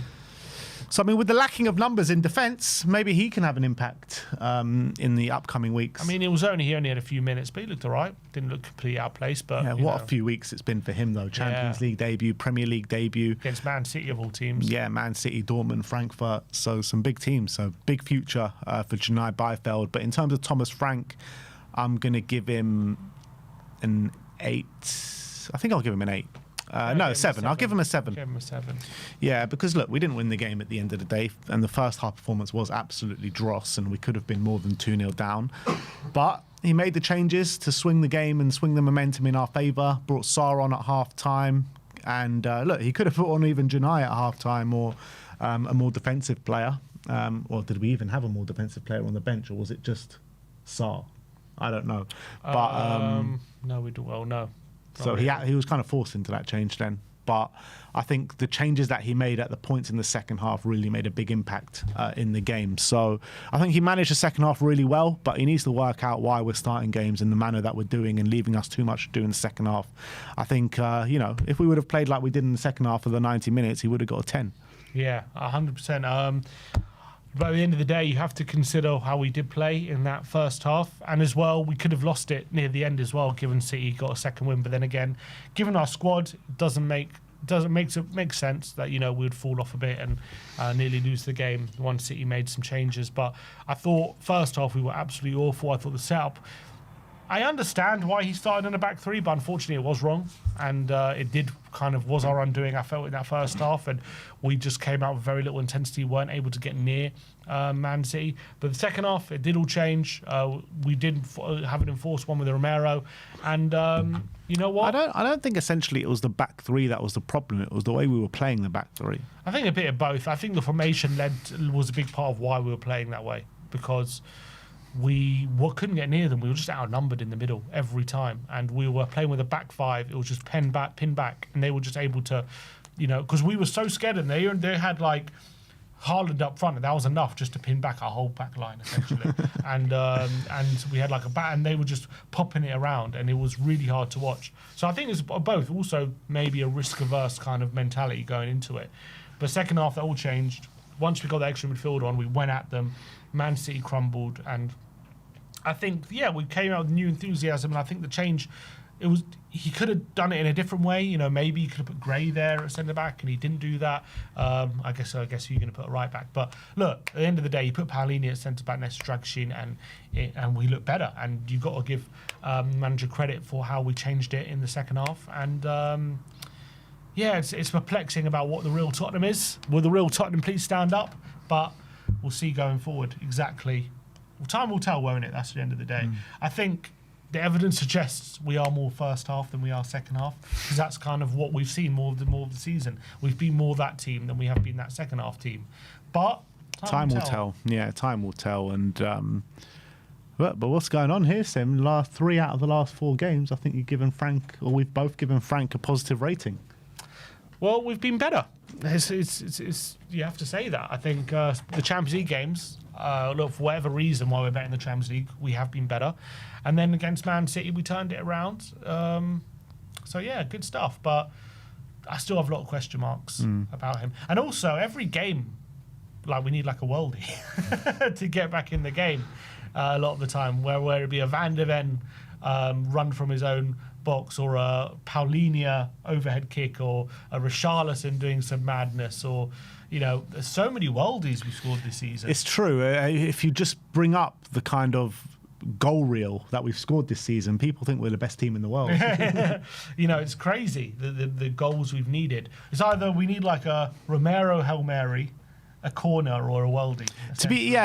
In most games that's true, but I think in this game, I know that is how it panned out, but we could have scored more goals as well with the chances that we did create. We could have, we could have.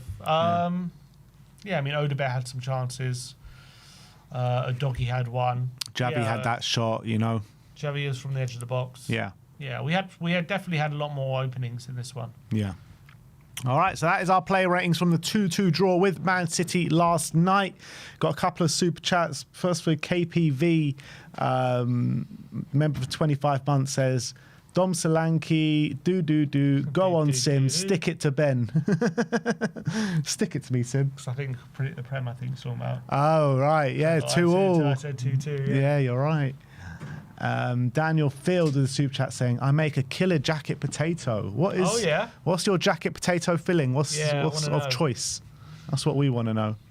I like a good chili with cheese. Chili with cheese. I had one of those yesterday. Oh, really? From where? Just from a park cafe I went to yesterday. Jealous. Chili, was it good? How's it compared to the one here? Not as good as the one here, but still decent. Still decent. Apparently there might be a hijack in the offing. Excuse me? Talk to me. There's a hijack in the offing. And not only is it a potential hijack of Arsenal. I'm listening. You're listening? I'm listening. You've got my ears pricked. Arsenal apparently set to sign 18-year-old Heart striker James Wilson on loan between now and the end of the season, set to join their under-21 squad. Yet Tottenham have now also entered the race for a loan deal for 18-year-old striker James Wilson from Hearts. Hijack FC. Come on, boys. A big deadline day deal is here. He's going to make his debut in the North London derby, is he? Exactly. And we're going to parade him. We're going to parade him in the North London derby. Here we go. Matt Law says a deadline day signing for Tottenham currently rated as unlikely. Spurs have dismissed any suggestion of a late move for John Duran or Moussa Diaby. Come on, man. What about this 18-year-old kid? Is he not counted? Sunderland have signed a replacement for Adingra. Adingra's got the here we go to Monaco, by the way. So that's kind of moved on. But Monaco apparently selling one of their strikers. So whether that has a bearing on the Adingra deal, probably. They're apparently selling George Ilkina for 33 million. So how much did he play? Well, 33 million must be quite significant. He's 19-year-old George Ilkina. So that seems to be maybe why they're signing Adingra as a replacement for. But then again, he is a striker apparently.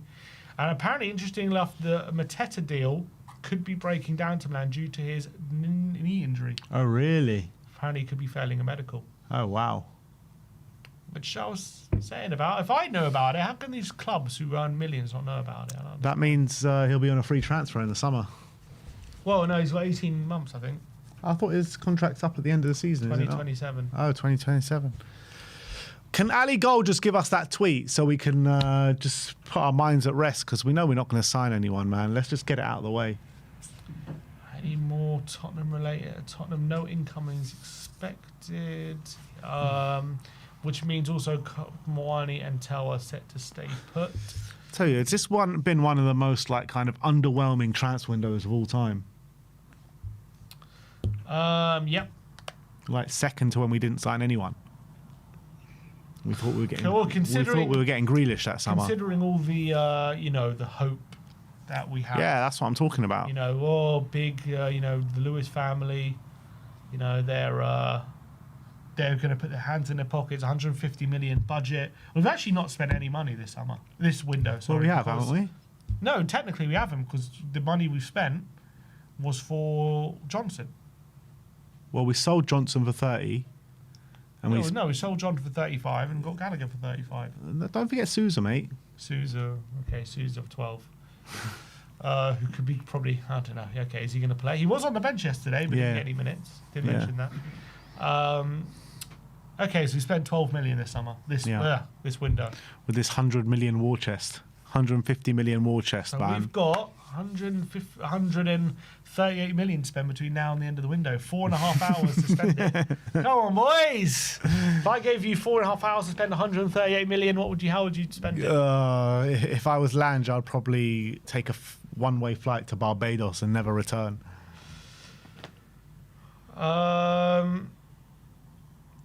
Spriv, the ITK, currently no sign of anything happening. Fantastic. Happy deadline day to you all. Francis Reynolds says 140 million chili jacket potato. That must be, one hell of a chili jacket, man. Come on, I'll take it right now. Everyone else, I love it, the comments saying, people saying, stop talking about the game and stop talking about Akilush. Oh, man, I'm sorry to break it to you. We're not getting Akilush, people. But no one's talking about Akilush. I don't think Tottenham are talking about Akilush. The thing is with Spurs fans, we need to give up all hope for something to happen. So just manifest that Akilush isn't happening, and then maybe it might happen in an hour or so. Exactly. Akilush is dead. So everyone spam the chat saying Akilush is not happening. We're not signing Akilush. And maybe you never know what can happen. Spurs Lion, though, tweeting the eyes and a French flag. Oh, get away, Spurs Lion. The Lion. Man. The Lion's interested. He's hinting at something. Is Akilush back on? Come on, can we get some sort of loan deal or anything? Get Timo back on loan, something? Timo's gone, man. Timo? He can't even get Timo. Timo's gone to the MLS. Can't even get Timo on loan. Sterling, pay as you play. Don't even start. Sterling, pay as you play. I prefer no one. We should have gone for a Dinger on loan. A Dinger? Why not? Fuck it. You can't even get into the Sunderland team. Sunderland can't score a goal. we want a Dinger. Oh no, we don't want. Oh, it's better than no one. Oh God.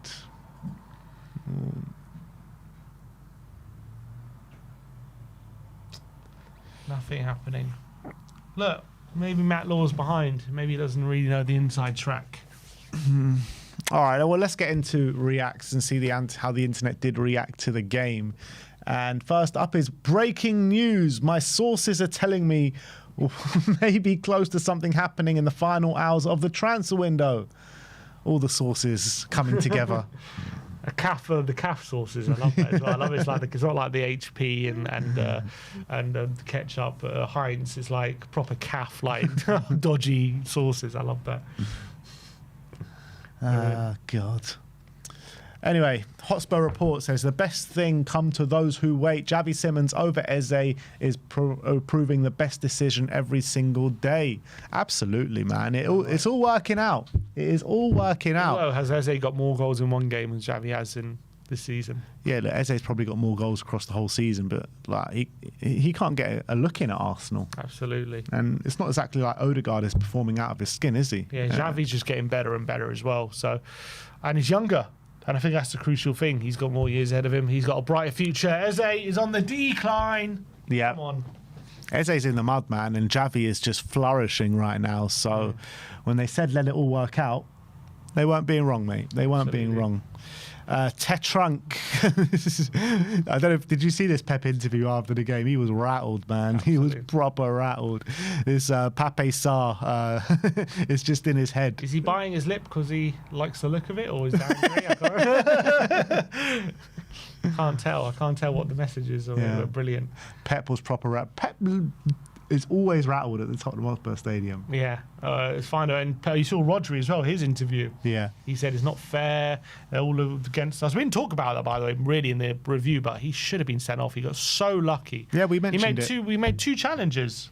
How he didn't get sent off? Yeah, I don't know. They were crazy. both bookable offences. He's so protected. Like, for all the complaints he has. Romero would have got sent off. Easy. Yeah. Matt 1882, Matt saying 75th minute walkout. You lot should be ashamed. And yeah, look, I spoke about this a bit on the batch review yesterday. There was no protest prior to the game in the South Stand concourse. There was no walkout. There was no nothing yesterday. And there's proof of it. And like, the way To be fair, you're kind of setting yourself up to fail a bit, considering we scored on the 71st, didn't we? Yeah, Equalised. So it's never, people are never going to leave the game. The 75th minute walkout isn't the most disappointing thing. That's the thing that gets the most headlines because, like, it's a bold unlikely, thing. yeah. It's a bold thing to try and do. But the protests prior to the game have been getting traction. Last season, it got massive traction. A couple of weeks ago, yeah, it wasn't as big, but at least like 100 people were there and stuff. This time, zilch. And I thought yesterday was probably a good time to do it, considering it's deadline day today. So, puts a bit of more added incentive, added pressure just for them to do something. But didn't really happen, did it, yesterday? No. At all. I just don't think there's an appetite for it. That's what it seems like right now.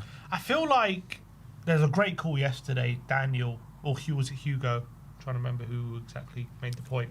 I think it was Hugo called in, and he said at the moment, like, now Levy's gone, obviously, like, if you're, us who live and breathe this, Tottenham, and we talk about it every day, like, you could know who the real problems are and what's really going on at the club, or we have an idea, Enoch is still Enoch, essentially, and you can put your eye towards them.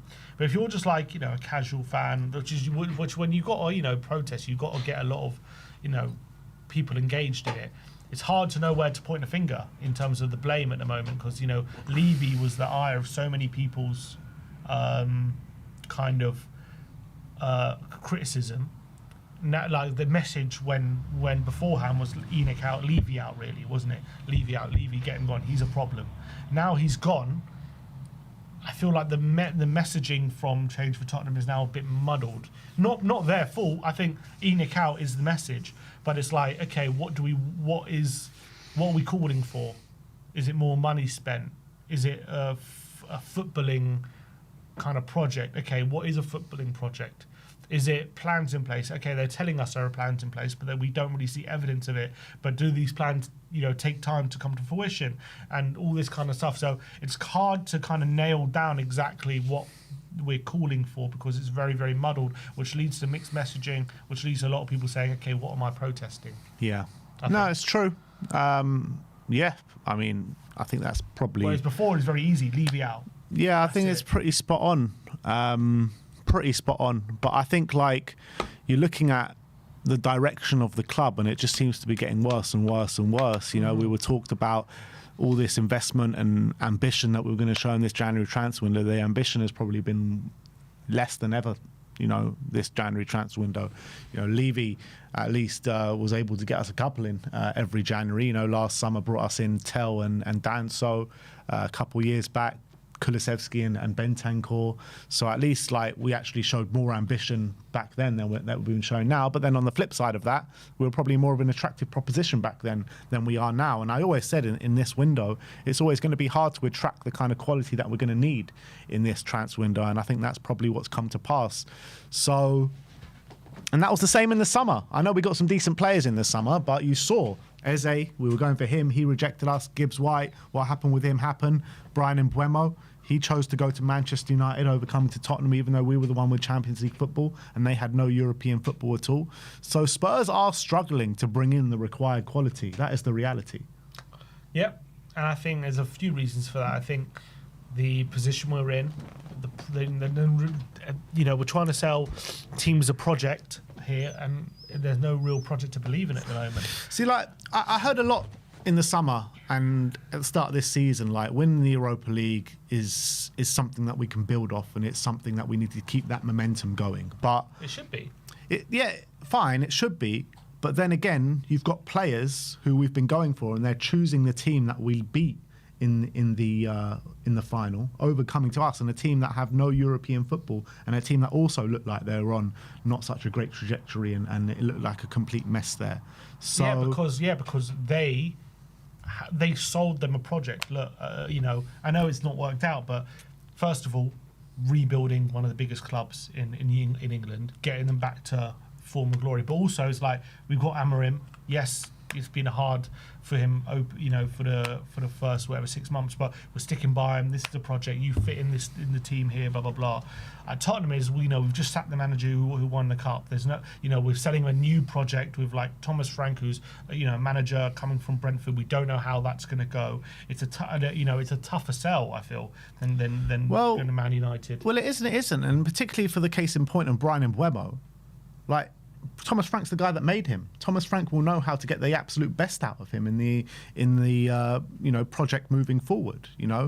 So Brian Mbeumo was under Thomas Frank. That's where he made his name. So that should be an easier sell to him than it should be to go to Manchester United. Or maybe he knows Frank better than us. Yeah, maybe that's why he decided not to come. But I mean, he literally made him. He made him at Brentford, but doesn't mean he believes that Frank's the right guy for a bigger club. Maybe he do that. Yeah, that's also true. But again, I just think it just shows where Tottenham are at right now, when we're going for these kind of players and they're just rejecting us out of hand. And it shows it's not as simple as just building off a Europa League win. That by itself, that should help, because it gives you Champions League football. So, but it's up to you to sell that as something to build off. But we didn't do a good enough job of doing that. But I think obviously the Europa League win should, in theory, be a platform to build off, because you've got Champions League football, and you can obviously look to be at Xavi if we didn't win the Europa League. Probably not. But I feel like us Spurs fans, and it's probably it's obvious as well. Yeah, it's true. But I think Spurs fans put a lot more kind of focus and gravitas behind the Europa League win than probably anyone outside of Tottenham. Because we were dying so much for a trophy, and we've won the Europa League. Like, I think we look at it like as a lot of a bigger success than people outside of Tottenham do. Yeah, because we're fans, of course. Yeah, obviously, like, we're the ones we're the ones enjoying that win, and we're the ones at the parade. So obviously, that was a glorious day for us. It wasn't necessarily a glorious day for Mbeumo watching on, like, okay, they did well. Yeah, but what I'm saying is, if we were to win something big, or win I'm not going to say a proper trophy, because I think the Europa League is a proper trophy, but it's still like the second tier of European football. Like, people outside will be looking at being like, wow, Tottenham are actually going places. But winning the Europa League and finish 17th, no one outside of Tottenham are looking at being like, wow, Tottenham are going places. No, but I think it's a platform to build off was the point, and we didn't build off it. Yeah. I feel like But how do you build off it? You get, look, if the decision is to sack Ange, you get a real ambitious manager who has the ambition to take you back very quickly to challenging, and you have a much more ambitious window than we did. And you show that you make the case that 17th was a one-off. But we tried to have that ambitious window, but players were rejecting us. Yeah, because I don't think we sold the project very well, because I think Frank's the wrong guy. That's the main thing. Let's say we appointed, I don't know, let's say just for example, we appointed Alonso. Right? Yeah, which is unattainable. Okay, but someone Alonso, that's attainable then. I'm just saying, someone like a proper, ambitious attacking manager who wants to dominate, that's a project to sell. Like, and all of a sudden we're going to be back at the top, and we didn't do that. We went for a manager who wants to consolidate mid-table, essentially, and that's not that right now. You want a manager who's you'll believe, okay, we're in the Champions League and we're going to be back in there again, and maybe they can sell that properly with Frank. But how can they sell the project under Ruben Amorim, where it was just going horribly wrong? It's Man United. Yeah, but it's a Man United in their worst form. Still Man United. They're still the biggest club in the world. That's the reality. So that's you're in a different stratosphere if you're a Man United player. That's just the truth. and it's a chance to rebuild that club. Whereas Tottenham, if you're, we could sell them Spurs. They've been looking at so many players going into Manchester United and getting chewed up and eaten out and not being able to make a success of themselves. Yeah, but they all believe they could be different. And then going to somewhere else and actually doing really well. But they believe all these players have belief in themselves. They believe they could be the ones to change it. Yeah. And that's it. And they're being offered Tottenham, okay, come to us and play under, Frank, who's given, is he properly selling it like we're going to be challenging next season? Or is he like, we have to improve on 17th? What's the messaging when he's selling that project? I don't know from behind closed doors, but when you've got Man United basically probably telling them, look, we're going to be trying to go for, we're going to be in the Champions League next season. We're maybe even going to try and go for a title. We're going to go for big, big things. Whereas at Tottenham, we're like, we finished 17th last season. We just need to, we need to stabilise all this kind of stuff. It's like, But that wasn't the message. The message was we're going to challenge on all four fronts. Not that we're going to stabilise. Yeah, were we convincing on that though? I mean, nobody was convinced, but I'm sure within the club when they're selling, they were able to sell it to Javi. They were able to sell it to Kudus. Yep. So, I don't know. It's a difficult one.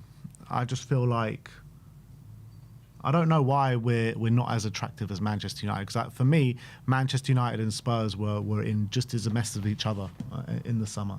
And I guess it's the name that they're buying. That's all it is. Money as well. They probably offered more. I don't know. And also Morgan Gibbs-White. Like, ultimately, no matter what you want to say happened behind the scenes, he ended up signing a new contract and staying at Nottingham Forest over coming to Tottenham. And he could have easily kicked up a fuss and joined Tottenham if he really wanted to. He didn't have a gun to his head. You know what I mean?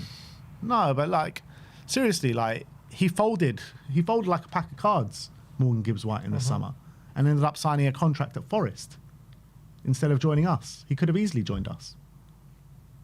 Could he? I think he tried. I think if he would have kicked up a fuss, he didn't try. He did. I don't think he tried hard enough, because otherwise he wouldn't have signed a new contract. Wouldn't have his life. Come on, that would never have happened. They're not going to kill him. You say that. I don't know if you read up about Marinakis, man. I wouldn't want to be on his wrong side. Yeah, but at the end of the day, it was short-term pain for long-term gain for him. Like, he could have kicked up a fuss, got his transfer, and never had to speak to Marinakis ever again. What could have he actually been threatening him with? I think it was a very complicated situation. Yeah, but what could he have threatened him with? I don't know, but I think for Gibbs, I wanted it, and Marinakis just made sure he didn't get it. I think he wanted it, but he didn't want it. He didn't want to kick up too much of a fuss. Maybe. Anyway, we went off on a bit of a tangent there, but let's move on. A Squawker saying, João Palhinha made more tackles and more clearances than any other Tottenham player against Man City. He also won 7 of his 8 duels. Monstrous display from João Palhinha. Yeah, as a centre-back, filled in at centre-back, phenomenal. And, all fearing the worst, Romero goes off. But I think Palhinha really stepped up. And, it's a role that I think we just got to persist with for him at the moment, because I just think he just looks more comfortable there. He's less, he's got more composure. He's got more time on the ball, and I think he's not asked to do things he's not comfortable with when he's in that role. Yeah, I mean, we've seen kind of players transform from like a central defensive midfielder to a centre back. Like Fabinho and people like that. Dyer. I know Dyer. Well, kind of Dyer will centre back to centre mid, back to centre back. Yeah, but when Dyer was in central midfield, he kind of formed that back three anyway. But yeah, we've seen that. So are we starting to see that with João Palhinha now? Potentially. Yeah, I think that's a role he could play.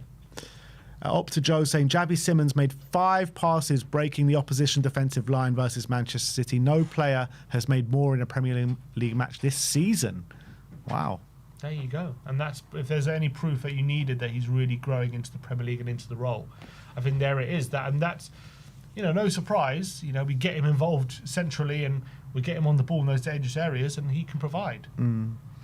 Next one, Spurs pictures that go hard. Oh, this has got to be a dagger into Chelsea's hearts, this picture. Absolutely. Look at that. Look at Conor that smile. Gallagher loving life Fully at Tottenham coys. Hotspur. He's fully coys. Chelsea from birth. Tottenham for life. I love that. Go on, big up Conor Gallagher. Tottenham, a word for this man, please. Yeah, absolutely. I think I'm sure he was being shown the love in the ground, but yeah, he's becoming a fan favourite, isn't he? Yeah. We need a proper song that we can get around the stadium for him. Spurs Army saying Vicario doing Vicario things. Yeah, we saw as well. Haaland, he was being wrestled to the ground by Dragusin and a doggy before a corner, but the referee, the VAR decided it wasn't a penalty because the main contact was before the corner was taken. I thought we got away with that a bit. It kind of just gives that means like before a corner say you can kind of just do whatever you want. Yeah, which is a bit ridiculous. of a weird one. And Vicario, I think, was just taking the piss a bit here. Leah says, "Oh, just Timothy, you were great on the watch long, Big great up to commentary Costa. and analysis."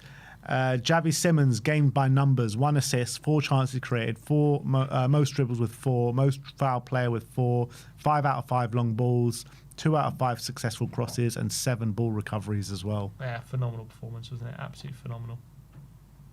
Look at this one. Aura, Luka Vuskovic, celebrating with his fans in Hamburg yesterday. What a player. An equaliser against Bayern Munich for Hamburg. Apparently it was phenomenal as well. And you know what? I saw his individual highlights. First of all, he nearly scored in the first half, which I think got cleared off the line.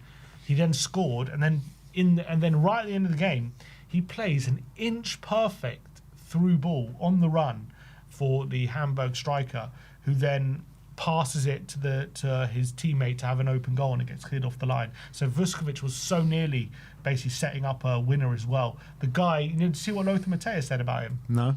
He said he's an 18-year-old, but he plays like a 30-year-old who's played at 3 World Cups. Bring him home, That's man. what he said. Bring him home. That's what I say. Bring him home. Can we recall him, you reckon? I don't know. I don't know what the clauses are in the contract, but I'm sure we could have at the beginning of the window. Probably not now. He's just a phenomenon. Yeah. Man of the match in this game as well. What a player. And a brilliant header as well. So you're saying, I know Kane scored, but you locked down Harry Kane? Apart from the goal, absolutely. Chris says, the Tottenham twerk. So this was the moment Pape Sarr was defending with his ass. This is what you call defending. But you know what's fun? Like, it actually was good. Like, it was good defending. Like, because I think Haaland really is coming in. Is getting in the back there, and that little movement I think just takes it away from him. It's actually class from him. Yeah, it's unbelievable. James From Sarr. James Madison on Instagram to Solanke, effing bagsman, and that's exactly what Solanke has been since coming. Yeah, absolutely. The variety of goals he scored as well.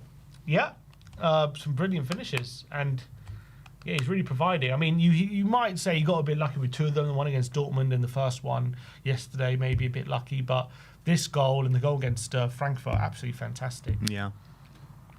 Spurs Statman says Javi Simmons is not only getting more touches in the attacking third, but in recent games, those touches have been increasingly come in central areas, unsurprisingly leading to more chances created and his best performances.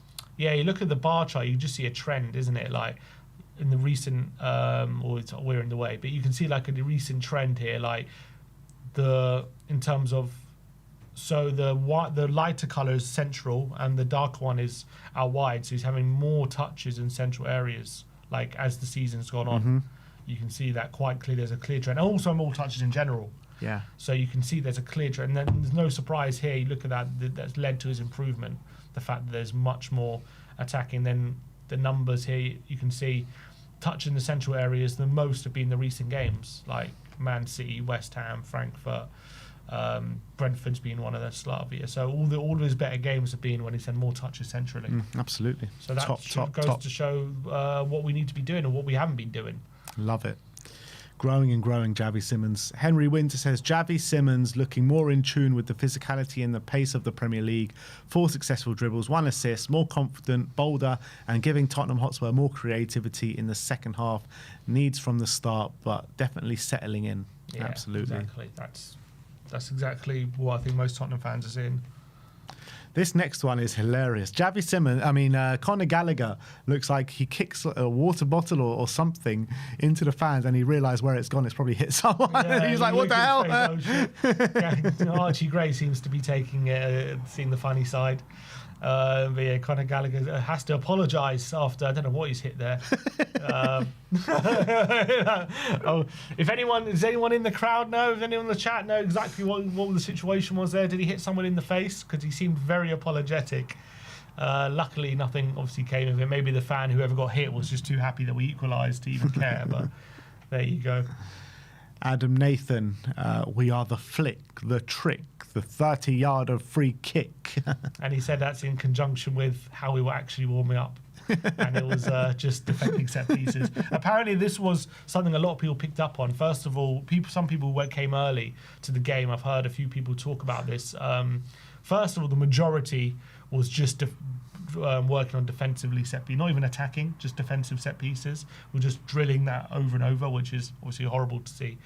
And also, apparently, for the majority of the warm-up, we were defending in a back four, and then we ended up starting in a back five. So people were very confused by that. People maybe theorising, is it to throw City off? Maybe to make them think we're playing in a back four? Well, it looked like it was because of the pre-planned sub at half-time. Or maybe it's also because there was a pre-planned sub. So, and also people noticed we're concentrating on working on defensive set pieces, yet it wasn't Vicario in goal. Who was in goal? Kinski. So it's like, well, how much help did that do? Vicario has been one of the ones you need in that situation. They're priming Kinski for his time in goal is coming soon. Yeah, so, I mean, also just to go to show where exactly the focus is, where before the game was just drilling set pieces.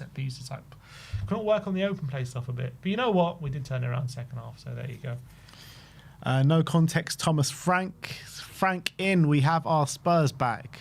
What is that smile? AI looks like smile. the Joker. It has to be AI smiles. You don't see Frank smiling too much these days, but fair enough. He was definitely smiling at the end of the game yesterday. No context, Tottenham. This is Solanke. I don't feel nothing. Dead. Empty. You didn't feel nothing watching that goal? I don't know. Maybe felt a bit. Felt alive for a moment. Look at that, the positioning of his. Yeah, how does he just? I don't know how he scores that, man. How does he get that in with the studs? It's like he flicked it in with the studs. Mad. Is that the best volley you've ever seen? I mean, definitely the best one in recent times. I mean, I can't remember. The one that's coming to my mind on my head is that Canute kind of like half volley was against Leicester. Against Everton. Everton, from like yeah, 30 Everton. yards. Yeah. That was unbelievable as well. That was a mad one. Bale against Stoke. Yeah, that was incredible. That was like knee high. That was like shoulder I mean, that's high. the best one in the new stadium for sure. Best volley you've ever seen in the new stadium. There you go. Lyle Thomas, Solanke's quote after the game saying, I just rolled my ankle a bit, but I'll be fine. We've heard that one before. Exactly, you know what I mean? When I heard that quote last night, I was just like, oh God. See you in 2027. Yeah. Billy T saying, Sarr casually saving us with his arse. Brilliant. Up to Joe saying, Manchester City failed to win a match they led by 2+ goals at half-time for the first time since April 2018 against Manchester United. Before today, they had won on each of the last 115 occasions when leading 2+ goals at the break. 115 for 115 charges. It's also mad. That's the first time in 115 games that they failed to win. So, yeah. Bit of history from Spurs. Fair play. There you go. Thomas Frank is cooking. XG philosophy 0.04 x goals 1 x filth. Absolutely phenomenal. Just quickly though, back on what Joe was saying, they had said it was the first Tottenham haven't won a game when trailing 2-0 at half time. Do you know since when? What, since the Emirates? Since the Emirates. Wow. That's the last time we won a game by trailing 2-0 at half time. What about Steven Bergwijn? What was the situation? We weren't losing 2-0. It was 2-1. That was 2-1 at half time. Yeah. Well, I don't think it was 2-0 at any point. Was it not? No. Did it go 1-1? Yeah. Okay. Interesting. But how mad is it? That is winning crazy. The Emirates is the last time we did That is crazy. Chris Cowlin, Thomas Frank enjoyed that. Yeah, you can see that relief on him, just lifting from him after. I think I went 2-2 when we equalised. just a big weight off his shoulders when we scored that goal. He went off the pitch like a hero yesterday, Thomas Frank. I don't know if you saw him going into the tunnel. No, I haven't seen it. Yeah, he was like high-fiving everyone. He was like... That's what a point will do for you. He was proper living in the moment yesterday. Spurs watch, just that empty concourse again. Jan Vertonghen, third time I witnessed the Puskas winner now. So obviously, what's the times? So he was there for Sonny, Lamela, and now he was there for the third time. Also, this is an interesting one. So this Yusuf Akramrich. Yeah. Did you see? So he made his debut for Bristol Rovers on Saturday. His debut, first game, scored 2 absolute belters. Cool. We're making a kind of theme with this, like 2 goals on your debut. Iro did it a few weeks ago. Tyrese Hall, didn't he do it? Or one of his first few games? Yeah, but this is Tyrese Hall did it, yeah, but this is a guy who hasn't been talked about that much. He's been a bit of hype. He's been on the bench a few times, but obviously he's got his loan move and for Bristol, and look, he seems to be... He's actually been one of the standout performers for the under-21s this season at Cromwich. So, but he's doing it straight away for League One level. League One, is it? Bristol, maybe it's League Two. Bristol Rovers, League Two. League Two. But he's 21st in League Two, and he's scored 2 goals. He's going to save him from relegation. Well, what goals he scored straight away? Brilliant goals. Unbelievable. Oh, that was a banger, that one. Yeah, but that was a banger, and the second goal was also class. Like, long ball forward. Look how he controls this. Oh, Yusuf, you dirty little rascal. So Come big on. up to him, and that one to watch out for between now and the end of the season. Hotspur Way is flourishing right now. It really is. You need to find a way of getting a pathway to the... I've got a way to do that. Bring Poch home. Bring Poch home. All right, that's it. All right, that is the way the internet did react to the game yesterday. Just a quick update on Magnus Akalush, as Tom Barkley says Tottenham will not sign Magnus Akalush. Well, Tom Barkley might be saying that, but Spurs lying. He says there's a private jet currently flying from Nice to Luton. Fabrice Hawkins have given an update on Randall Kolo Muani, saying Muani stays at Tottenham. The English club leaders have informed Juventus that they are counting on the striker, and Juventus are expected to come back strong this summer. So, yeah, the news is that no Magnus Akalush. Muani is staying. Who is on the private jet? Nice to Luton. That's the question. I don't know. I'm sure there's plenty of private jets going from Monaco to Luton every day. It's Nice to Luton. Nice to Luton. Nice is near Monaco, isn't it? Yeah, it is. Why? What, do you reckon there's more? It could be something. I did see a report saying that. Is there something going Actually, on? that doesn't make sense. I don't know who it could be. Yes, Jonag says Akalush was seen in Chick King. Chick King. So, apparently, he was seen belting out "Glory, Glory, Tottenham Hotspur." Oh God! Well, it ain't looking good. It ain't looking good at all. So Muani.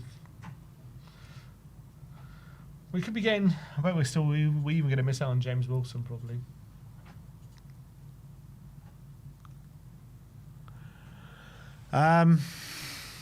Who? The 18-year-old who could be going to Arsenal. Oh God. Yeah, nothing's happening today, people. Nothing to see here. Obviously, we'll come back live if anything does happen and anything does break. Paul says the Monaco deal for Edingra is not expected to be linked to Akalush. Fantastic. But look, let's leave it there, people. We are, 3 o'clock, so only not even that long left of the window. 4 hours and 15 minutes? Yeah. So it's not looking good. We haven't got that tweet from Ali Gold yet. No, we haven't got the Here We Cold. So things are still potentially happening. Don't lose all hope until we get the Here We Cold. Let's hope we are live one more time Ben today Simeone. at least. Do you want to see some Ben Simeone? Oh, you want to see some Ben Simeone? Yeah, you know what? Might happen, but not right this second. But we'll see you all later, guys. Thank you, everyone, for joining us today. Like, subscribe, and comment. And as always, come on, you Spurs.